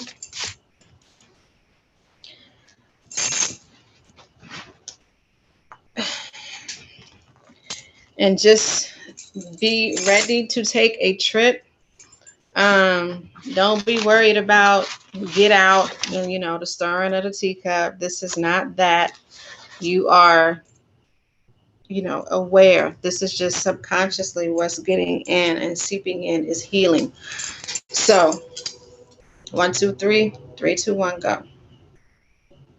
So, welcome to your sixth download, which is something called cell command therapy. And I love cell command therapy because it's a therapy where you are commanding the cells in your body to work perfectly. And I know I've already told you in our session that cells have a microbrain all of their own. I like to describe cells as rather like a class of school children. They know exactly what to do.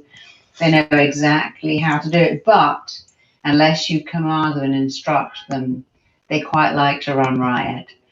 So let's begin commanding every cell in your body to function perfectly and properly, exactly the way nature intended it to. And again, just make yourself comfortable. Just lie or sit with your hands and feet not touching. Make sure your phone is off and you won't be disturbed. And just look up as high as you possibly can, as if you're looking into your own eyebrows. And keeping your eyes glued to a real or imagined spot overhead, just breathe in and breathe out. Take another deep breath, breathe in each time you blink. That's hypnosis coming upon you, breathe out. And just one final time, breathe in, keep your eyeballs right up, keeping your eyeballs up. As you exhale, just close your eyelids right down, all the way down as your eyelids shut down, that fluttering sensation. It's just a sign that you are responding perfectly. So just forget all about your eyes. Just allow a drifting, floating feeling to develop in your body. Just picture in your own mind 10 steps descending, and just get that same looking down feeling that you might get as you look over a balcony or down a flight of stairs, you are looking down 10 steps. You have that looking down sensation. You're moving on to step 10. As each muscle, every nerve turns loose, lets loose, and you go deeper. You're taking step 9. You can see your feet, hear your feet, feel your feet treading each step. As you move down, drift down, travel down to an even deeper level. You're taking step 8. You can see your feet, hear your feet, feel your feet treading each step. You're taking step 7. As each muscle, every nerve turns loose, lets loose, and you go deeper. You're taking step 6. As every sound, noise, and movement around you carries you deeper and further into hypnosis, you are taking step 4. As you gently, calmly, easily go deeper and deeper, you're taking step 3. Just go deeper, drift deeper, sink deeper. You're taking step 2, go deeper and deeper, and now you're taking step 1. Just go deeper, drift deeper, just sink deeper. And as you go deeper, you are listening and responding easily, effortlessly, perfectly with your subconscious mind. And while you're listening with your subconscious mind, your conscious mind is drifting away. And you can remember everything. And what you can remember is that you came onto the planet with a perfect body. As you go deep, you understand that you came onto the planet and every cell, every muscle, every gland, every nerve was perfect. Your body was perfect, your thoughts were perfect, your awareness that you were lovable was all perfect. And as you go deeper and deeper, you are listening and responding perfectly. As you go deeper, you understand that there's a network of intelligence which influences you. Your mind influences your body. You influence your mind. Your body is run by a network of intelligence which is completely influenced by your own mind. And every cell in your body is connected to this network of intelligence which your mind influences. And as you hear my voice, you are able to drift back, to go back, to travel back, to go to a deep level where you can communicate with your own DNA. You're going to a deep level where you can tap into the network of your body. You can make it perfect. You can make it extraordinary. You can make it healthy. You can make it well. You came onto the planet and you were perfect. Every cell was perfect. Every system was perfect. Your nervous system, your immune system, your digestive system, your metabolic system, your body's ability to heal and repair itself, your skin, your hearing, your eyes, your memory, your concentration, your focus. Every part of your body was perfect. And your mind has a memory even now of what that was like. Even now, your mind can remember exactly what it was like when your body was perfect. And as your mind remembers it, it is about to reactivate, to remanifest, to regenerate that memory and to begin healing you back to being healthier. Your mind can remember what it was like when everything worked perfectly. And as your mind remembers this, it is absolutely able to recreate it, to regenerate it, to remanifest all of it. So as you go deeper, you're about to communicate with the intelligence of your own body. You're going to communicate with the energy of every single cell in your body. And you are going to command your cells to work perfectly. Your muscles, your skin, everything is going to be perfect. So just allow yourself to go deeper. Just allow yourself to drift deeper every time I click my fingers. You are going to go deeper and deeper, just drop deeper, drift deeper, sink deeper, go deeper and deeper.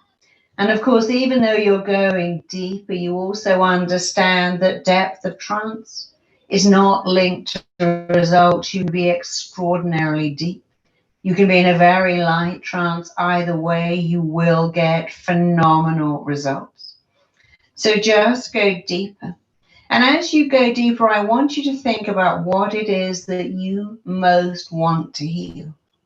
What do you want to heal? What do you need to heal? What is it that you want to be healed? What hurt needs to be healed? What physical symptoms in your body are you about to heal? Do you want to heal something physical, emotional, mental? I want you to think about what it is. And as you go deeper into an absolutely relaxed state, I'm commanding, directing, and instructing every part of your body to go back. You are drifting back, traveling back, going way back. You are going back in time.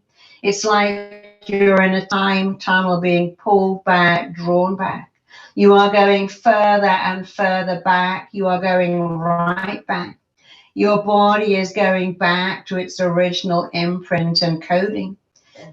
And as you drift back, travel back, are pulled back, as you are drawn back, as you move back to your original imprint and coding, you are instructing, directing your body to heal anything that needs to be healed.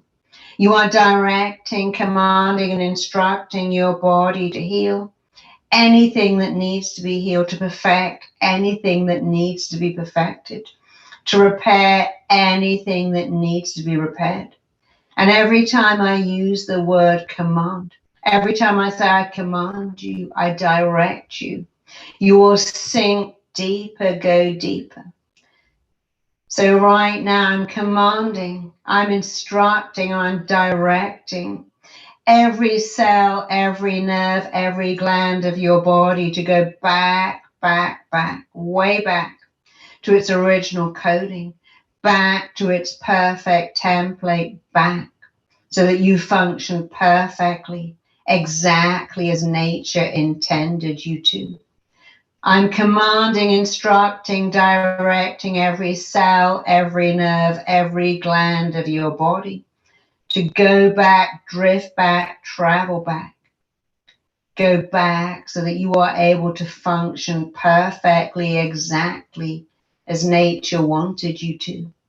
You're going back to your perfect template, and your body is already working better, healing faster, becoming stronger, exactly as nature wants it to.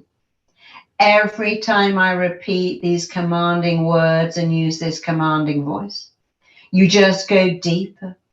You drift deeper, sink deeper. You are going back.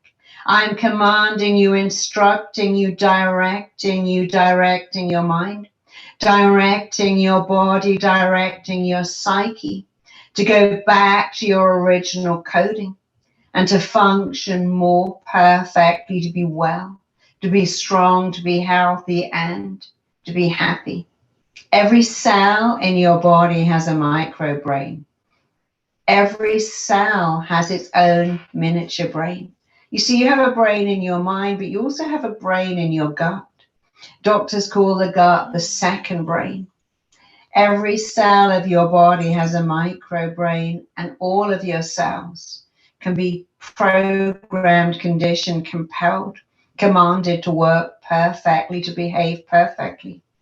So I want you to think of that analogy of a class full of children who respond better to a commanding teacher. And that's exactly what's about to happen. Every cell in every system of your body has a brain all of its own.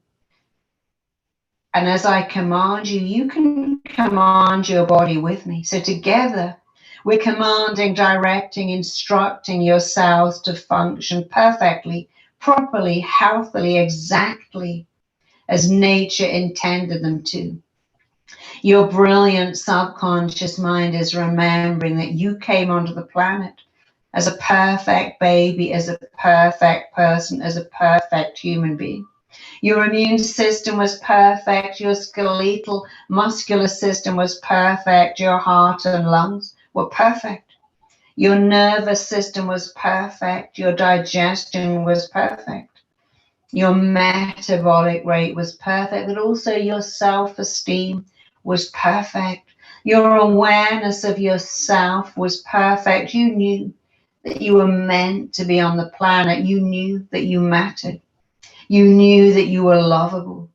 And as you think about that, even now, as you just consider that you came onto the planet with high self-esteem, knowing that you were lovable, knowing that you were enough, as you think about it, your brilliant, brilliant, brilliant subconscious mind is taking you back, drawing you back, pulling you back, moving you back.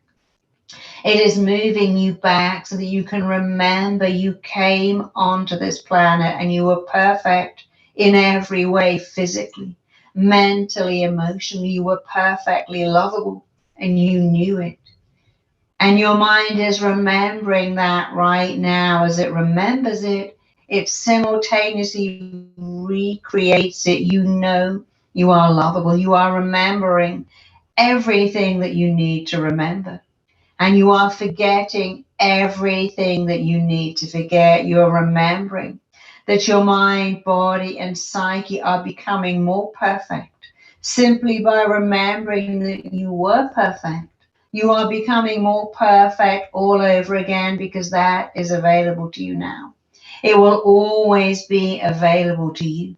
Your subconscious mind is remembering the perfection that was you. It is reactivating, remanifesting, recreating, and regenerating the perfection within you all over again. And while your subconscious mind remembers, your conscious mind is forgetting anything harmful that you have learned. Your subconscious mind is remembering that you were perfect, reactivating that perfection, regenerating that perfection.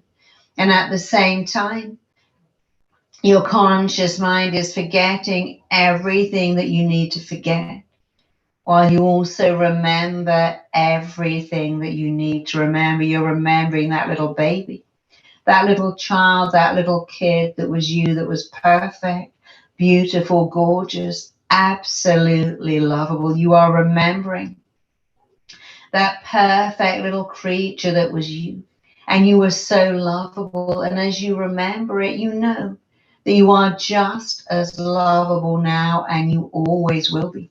So just let yourself go deeper, remembering everything you need to remember. And also forgetting everything that you need to forget. Remembering that you have so much power. You have the power to command, to instruct, to direct your body, to return to its original coding and to function perfectly, properly, exactly as nature intended it to. So right now, together, you and I, we are commanding, instructing, directing, programming your body to go back, back, back, back to its original coding, to function perfectly and properly, exactly as nature wants it to. And as you go deeper now, your inner mind, the most driving, the most powerful, the most compelling, the most motivating part of you is programming you, conditioning you, compelling you. It is motivating you right now to function better, to become more perfect, to become more well. Your inner mind, the most driving, the most powerful, the most extraordinary, the most compelling part of you is programming you, enabling you to function perfect. Your immune system is stronger. Your nervous system is stronger. Your energy is better. Your self-esteem is higher. Your sense of self-worth and self-value and self-image are going up and up and up. And you just feel amazing. Your inner mind is motivating you, conditioning you, programming you to function perfectly. And my voice is going with you, staying deeply embedded in you, having a powerful, permanent, all-pervasive, deep, extraordinary healing impact on you.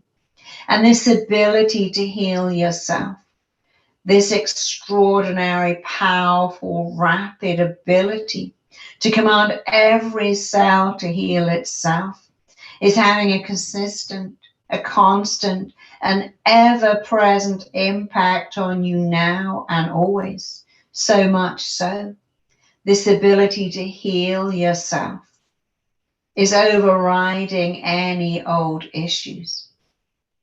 It's overriding any old negativity and filling you up with positivity.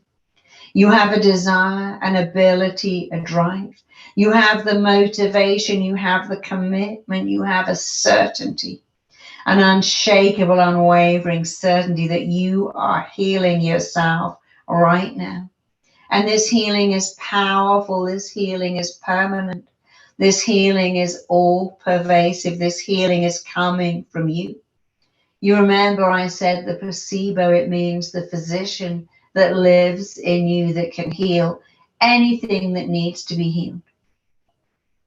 Right now, you are healing yourself. This power to heal yourself in the most extraordinary way is overruling, overriding, and wiping out old issues, anything physical that needs to be removed, anything emotional that needs to be removed is being removed. Any old negative emotions are overridden by positive ones. Any old illness is overridden and replaced with wellness, because you have the most extraordinary power to heal yourself. You have the most extraordinary power to heal any organ, anything physical, anything mental, anything emotional. You're healing your heart. You're healing your emotions. You are healing your feelings. You are tapping into your own extraordinary power. You are using that power. You're aware that you have a phenomenal ability to heal yourself in the most wonderful way, in the most perfect way.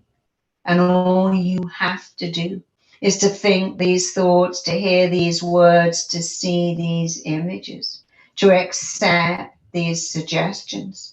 And of course, as you see these images now of your heart being healed, your digestion being healed, your emotions being healed, your self-esteem, your sense of self-worth and self-value and self-image increasing. As you see these images, you know immediately just seeing it is causing your brilliant subconscious mind to picture it and then to manifest it perfectly. You see, as you see these words, even more important is you hear them. As you hear my words, your brilliant mind is right now going to work. It is manifesting, creating everything that you are seeing. Everything that I'm describing is causing your mind to go into action to manifest it. So you hear these words, you see these images, you respond to these direct mental commands perfectly. You hear these words and your inner mind immediately pictures, manifests, creates everything that you are seeing and that I am describing. You're changing your thinking, and that means everything is changing. You're changing your beliefs, and that means your very biochemistry, your very biology is changing. It's changing for the better, so go deeper, drift deeper, sink deeper. And as you go deeper and deeper and deeper, just one more time, you are commanding, instructing, directing your body to function perfectly, exactly the way nature intended it to. So I want you to take a minute and I want you to think about the part of you that you would really love to heal. And as you think about it, together, we are commanding every cell, every nerve in your body to work perfectly. You are commanding, directing, instructing your body to work perfectly. Your stomach, your heart, your lungs, your digestion, your metabolism, your skin, your energy, and of course, the way you think about yourself, the way you feel about yourself. You are commanding your body to work perfectly. So just let yourself go deeper. And of course, you're going to play this recording many times, and every time you play, you go to a deeper level. You bring about more and more healing. You remember the change. It is instant or cumulative or retroactive. You are changing. So knowing it, feeling it, believing it, seeing it, achieving it, and continuing with this wonderful work. You can now slowly, calmly, easily, effortlessly return to your full awareness, feeling amazing. And if you ever play this recording before sleeping, you can drift into a deep sleep. You can dream the most healing, releasing dreams, and you can do that anytime at all, including right now.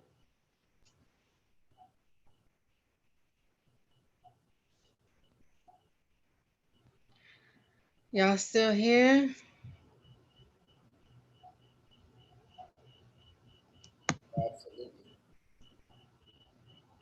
Yes, I'm Well, I here. have to clear my voice. I said,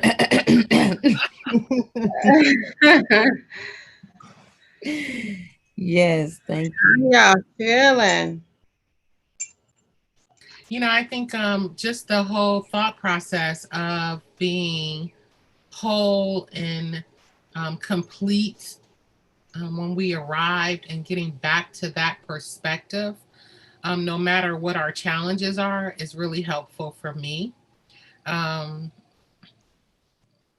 Having experienced loss from disease like cancer and heart disease and things like that, you want your cells to go back to what they remember, right? And so that was really profound, being able to speak it and hear it being spoken over me.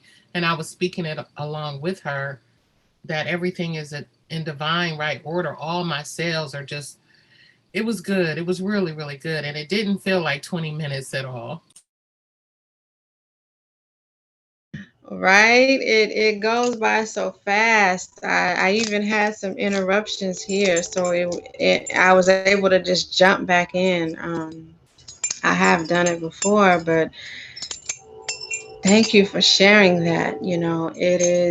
It's good to make time and space to recalibrate, to give instruction to your body, you know. That was beautiful. Thank you, Sherry, for sharing. Anyone else?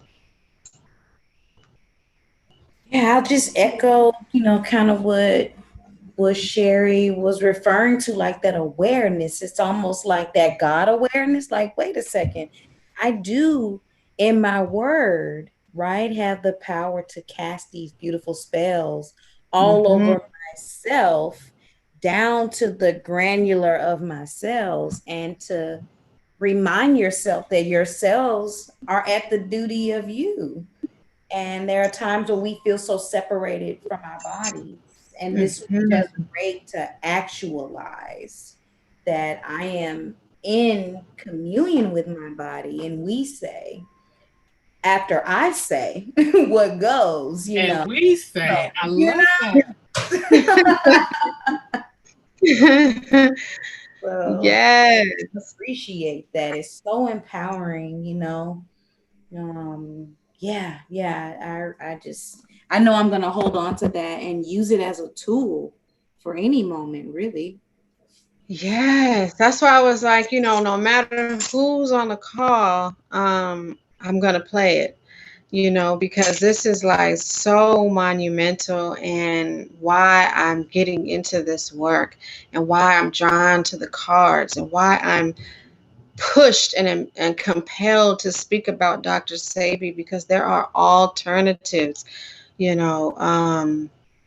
And just traditional and indigenous things, when things would happen, everybody would come together, whether it was just the women or just the men or the whole community, and remembering the laying of hands and prayer and dancing and communing, and receiving that counsel from elders, and just returning to that space is what this feels like to me, to be able to set time aside, even though I have not met this woman yet, but energetically we know what's drawn to us, just like everyone who is here watching and listening. You're drawn here for a particular reason, to receive something.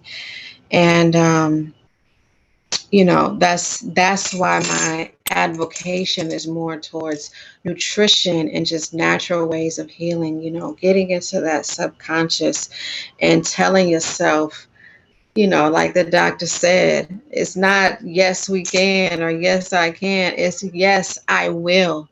I That is will. the Yes.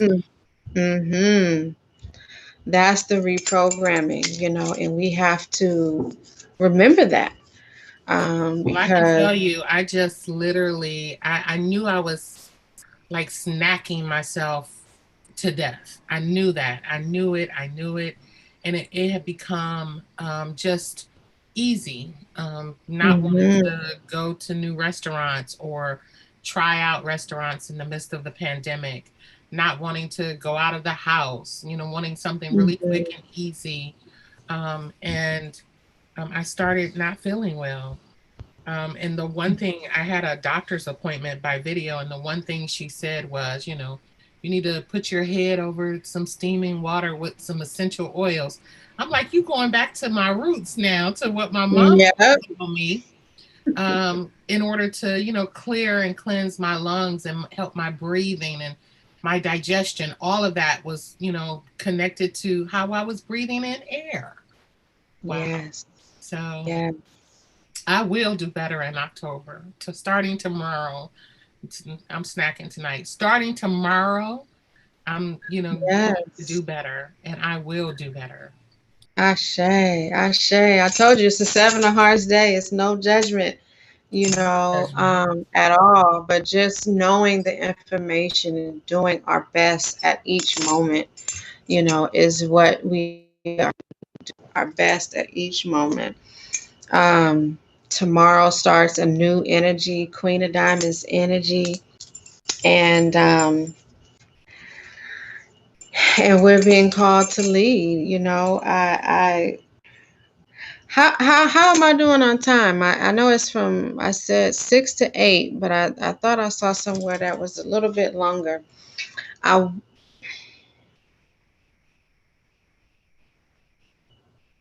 I think we're just going right now. So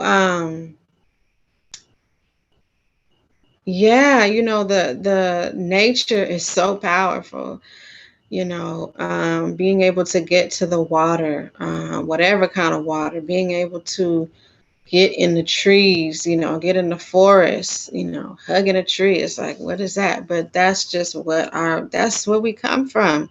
We come from eating the earth and being in the sun with no clothes on. It's Right. no, you know,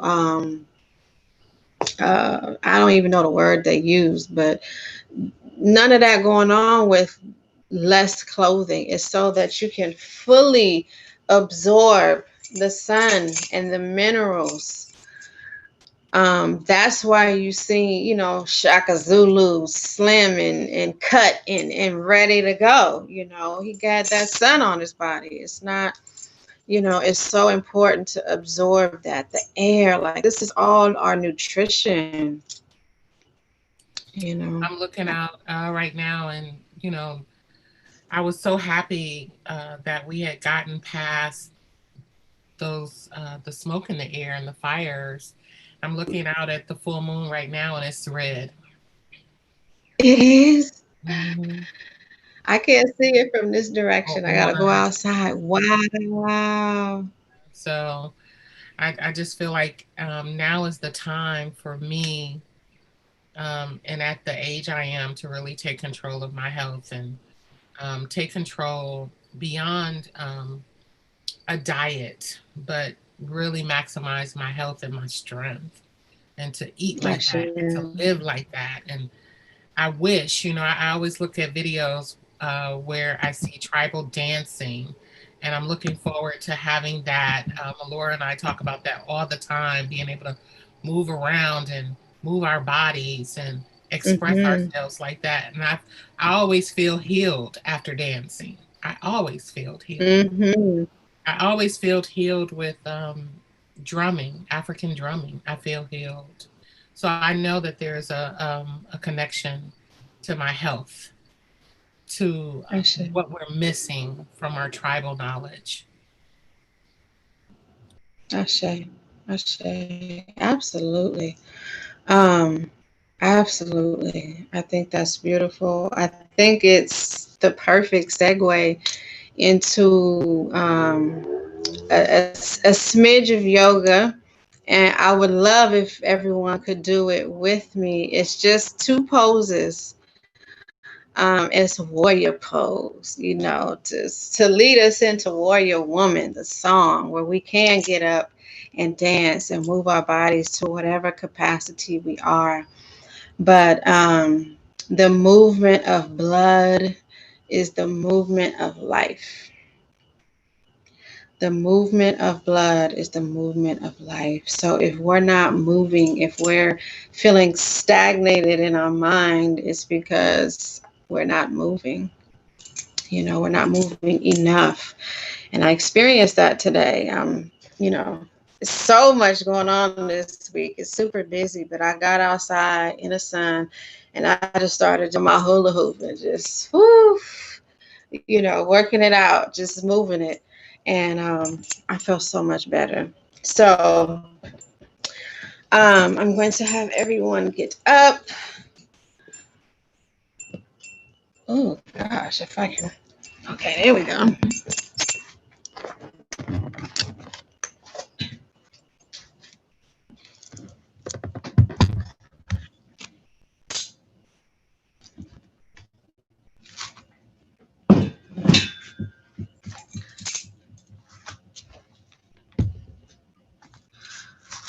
Okay, so let me see. Y'all can't see my face.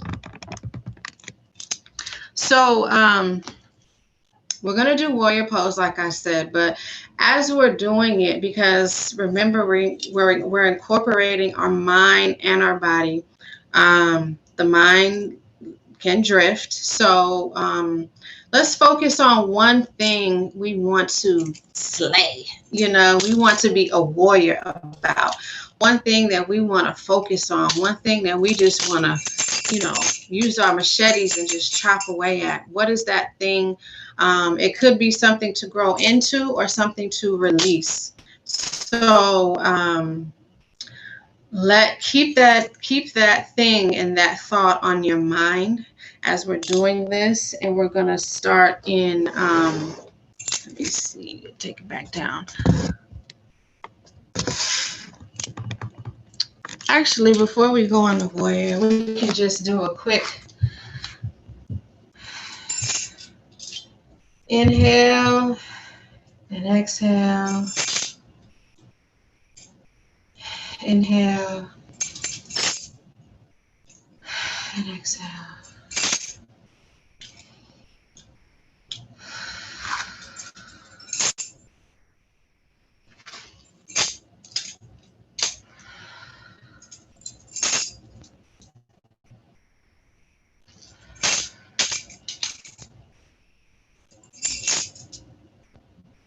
Reaching up, up, up. Alternating your reach. What are you reaching for? Grasp it, hold on to it, release it.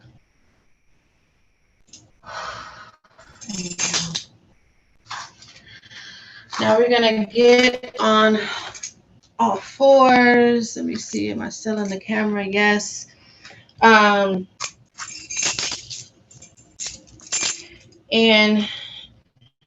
making sure that our arms are underneath our shoulders, or our wrists are underneath our shoulders, and our knees right underneath our hips. And then just rise up into downward dog.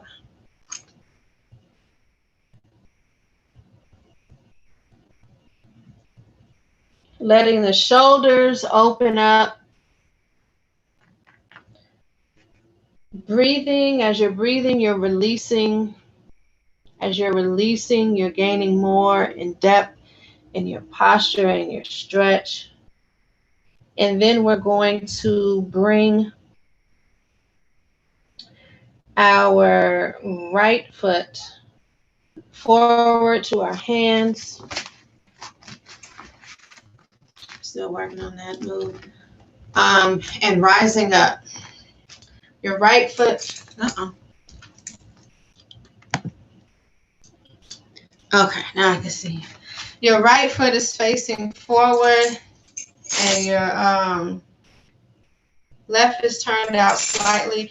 And so we're going to go into Warrior One by raising our hands. So you're reaching, you're focusing on your goal to cut out snacking, to be healthy, to be a body in motion, living in wealth and happiness and joy and fluidity.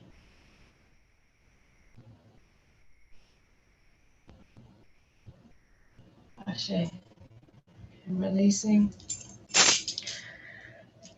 Touching back. And we're just going to hit it on the other side. Balance. So just pivot to the left and bringing your Warrior One up.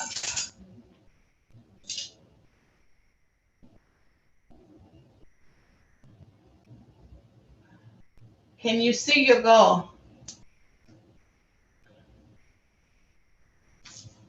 Now you're not just reaching for it. You're making way for it. You're magnetizing it to you. You're allowing it to come in. And release your arms.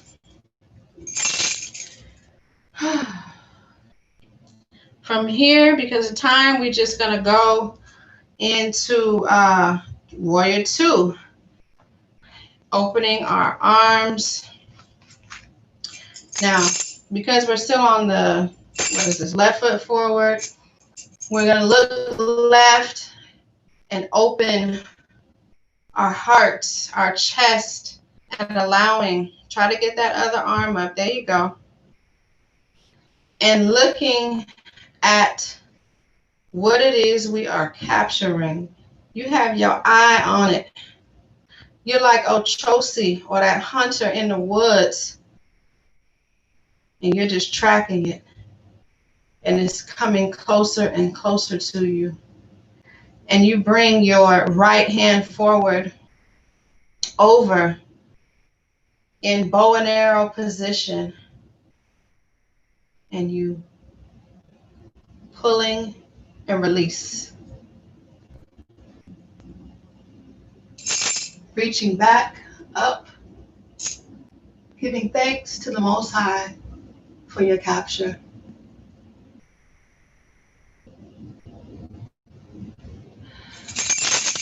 Shaking that loose, pivoting the feet to the other side.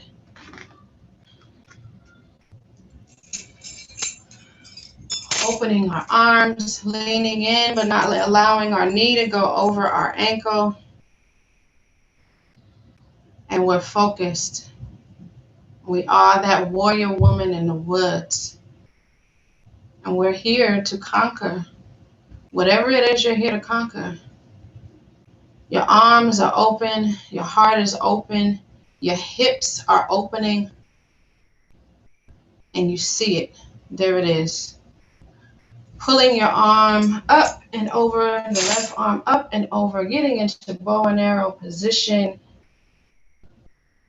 Release and give thanks.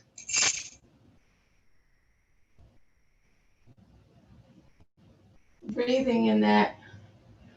Breathe in this. Allow your lungs to expand.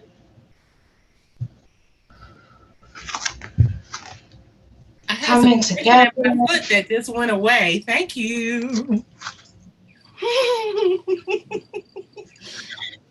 Warrior pose. Ashe. Ashe. Let me see where I am. I'm a Gemini. I got to have notes. My mind gets going. So yes, let that just segue right into Warrior Woman. Now that we got the juices flowing, I'm about to share my screen. And we're gonna get into this. Oh, there she is. There she is right there.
Warrior woman, stay true to the end.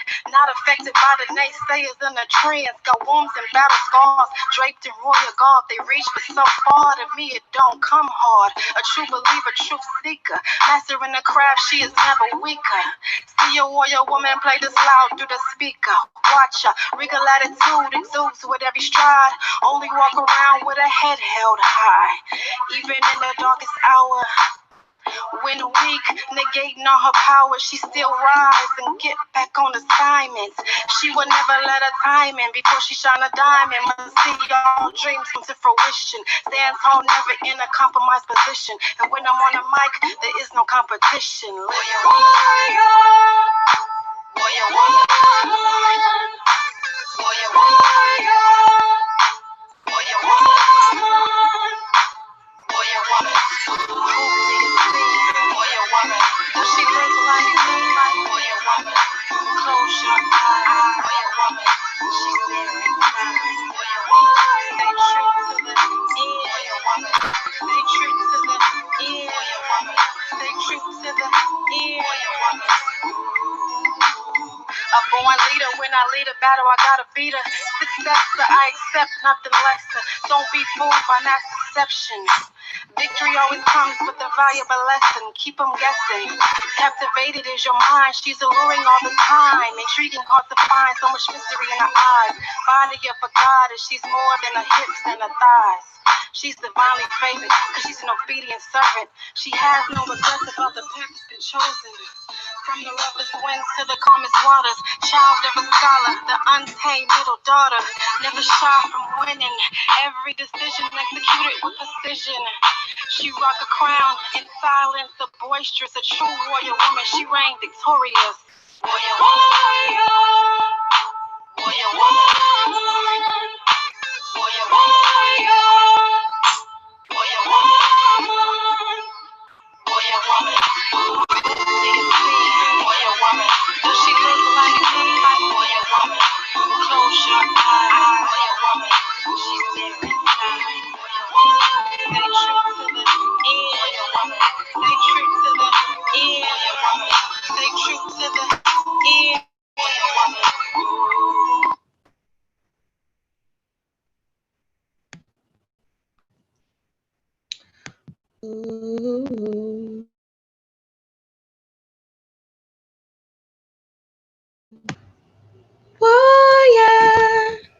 I got it. What?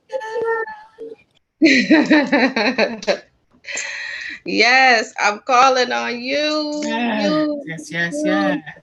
That's one of my You know, calling on all the warrior women to empower the other warrior women who are not feeling empowered, to share the messaging, to create situations where nieces and nephews and family and loved ones can eat particular things that we know are going to be good for them, you know, so that they can make better and wiser decisions. Sharing information, you know, sharing this live, this video, um, snippets of it, you know, all so very important. All that to say that this is kind of an extended version of class 1 in my Warrior Woman Wellness Workshop that's starting October 14th, just the day before the new moon. It goes for 9 weeks. It is based on the album Warrior Woman, right? It started as an album, it started as a song, and then it turned into a whole album, which turned into, you know, performing at the Women's March twice, in front of 30,000 plus people, women, to now being a workshop and a transformational healing workshop. So, you know, we'll go through each song in the course and stir some things up in that way. It'll be more of a sharing circle. Everyone will have to have their camera on and share, because it's your commitment to self and healing and trusting the healing process and the guidance or the guide that spirit led you to, which would be the album Warrior Woman or myself. So that is coming up, you know. I enjoyed hanging out with everyone, and talking about sickle cell, sharing my story. Um, I'm filled up, y'all. I told y'all I was, you know, in my time of the month when we started, and I was experiencing some shifts in my body. I could feel my blood, and after that meditation and then the yoga, like I feel like this is the morning. This is like, you know, 8 in the morning. So I'm so excited and empowered. I hope you all are too. I just want to also say, warriorwoman.shop. I have t-shirts, yoga pants, socks, hats, tank tops, backpacks, coffee mugs, all that stuff on warriorwoman.shop. You can also just tune in for more cardology, and insight on daily and weekly energy on my page on Instagram. I do have Facebook, but I favor Instagram a little more. At Osunfemi, it's longer. It's my full name, but once you type in Osunfemi, I'll pop up like so, and you can follow me there. Let me see one. Got some new music coming. I can't tell y'all about that, but it's very powerful. Very powerful. Look, I left my notes over there. What I got going on? Yeah, music. You saw some of the music on the page on YouTube. So I believe the whole album's there. Videos, prosperity movement, all of that good stuff. And thank you. Thank you for allowing me to take 2 hours of your time to share and engage and Very necessary information. I want to thank you, first of all, because You are an example of a full life with sickle cell, and more of our community need to see that that is very, very possible, instead of feeling cursed or neglected or limited. They need to see themselves full and complete and whole, just like that meditation determined inside of me during it. They need to see themselves. I know my niece at 25, her hopes and her dreams, she hasn't even shared all of them with me, but I will definitely be sharing this with her and my nephews and with anyone that I know that is living with sickle cell. It is not a curse. It is not something to limit their lives, but something by your very example to elevate their lives to a higher level and higher plane. So thank you for being that example. And I echo Sherry's remarks just on behalf of the African American Art and Culture Complex and our extended communities and staff and board. We just really appreciate this conversation. We appreciate your leadership in health and wellness, and just want to really invite you here to come back and share more with us. Any releases, whatever you have coming up, we're another space for you. So thank you so much. And thank you to our team for the audio and tech, and for everyone. Yes. Thank you all so much. Appreciate you. Yes. Absolutely. Thank you, thank you, thank you. Melanie, Melora, Don, Jewel, Dara, everyone. I greatly appreciate y'all. AAA CC. I don't know if that's what y'all call yourself, but that's what I saw it as. I greatly appreciate the platform and being able to share at this extent. Like, this was 2 hours, like, full. We were even talking before the 2 hours. So it's not often that that much time at once gets shared about sickle cell, and to have interaction, and I will say a more holistic view on things that we can do. So I appreciate y'all letting me go there. I'm so happy. Sickle Cell Awareness Month. Thank you again. Donna, do you have any closing caps or cues or things you want to put up while we close out? You want to close with a song or anything? Melanie, just close out with a word. That would be great. We really appreciate everyone for joining on the live and on the website. We're going to post this recording up on our page, on our YouTube page, on our Facebook page. And also, we just want to thank you once again for coming out and sharing all that knowledge and information that you have. Indeed. All right, y'all. All right, y'all. Peace, peace, peace. All right. Peace. Oh, yes. I think I already said it though. October is a new energy. Queen of Diamonds energy. Get your money. It's another diamond month. Get your money. Invest in yourself. Ground. Like, be laser focused on you and your. Y'all. We got some things coming up. Right? Queen of Diamonds is your energy. So, follow Don. What is Don doing? We got to be doing what he's doing, making sure our skin is clear and we laughing and we feeling healthy and bright, So, taking care of self first. That is ultimate. That is the Queen of Diamonds' ultimate health and wealth, So, being very mindful of that, and especially all that's coming up.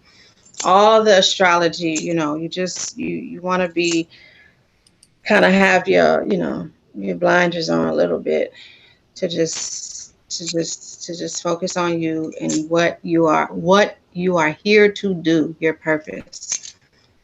Ashe. Ashe. Ashe. Good night, everybody.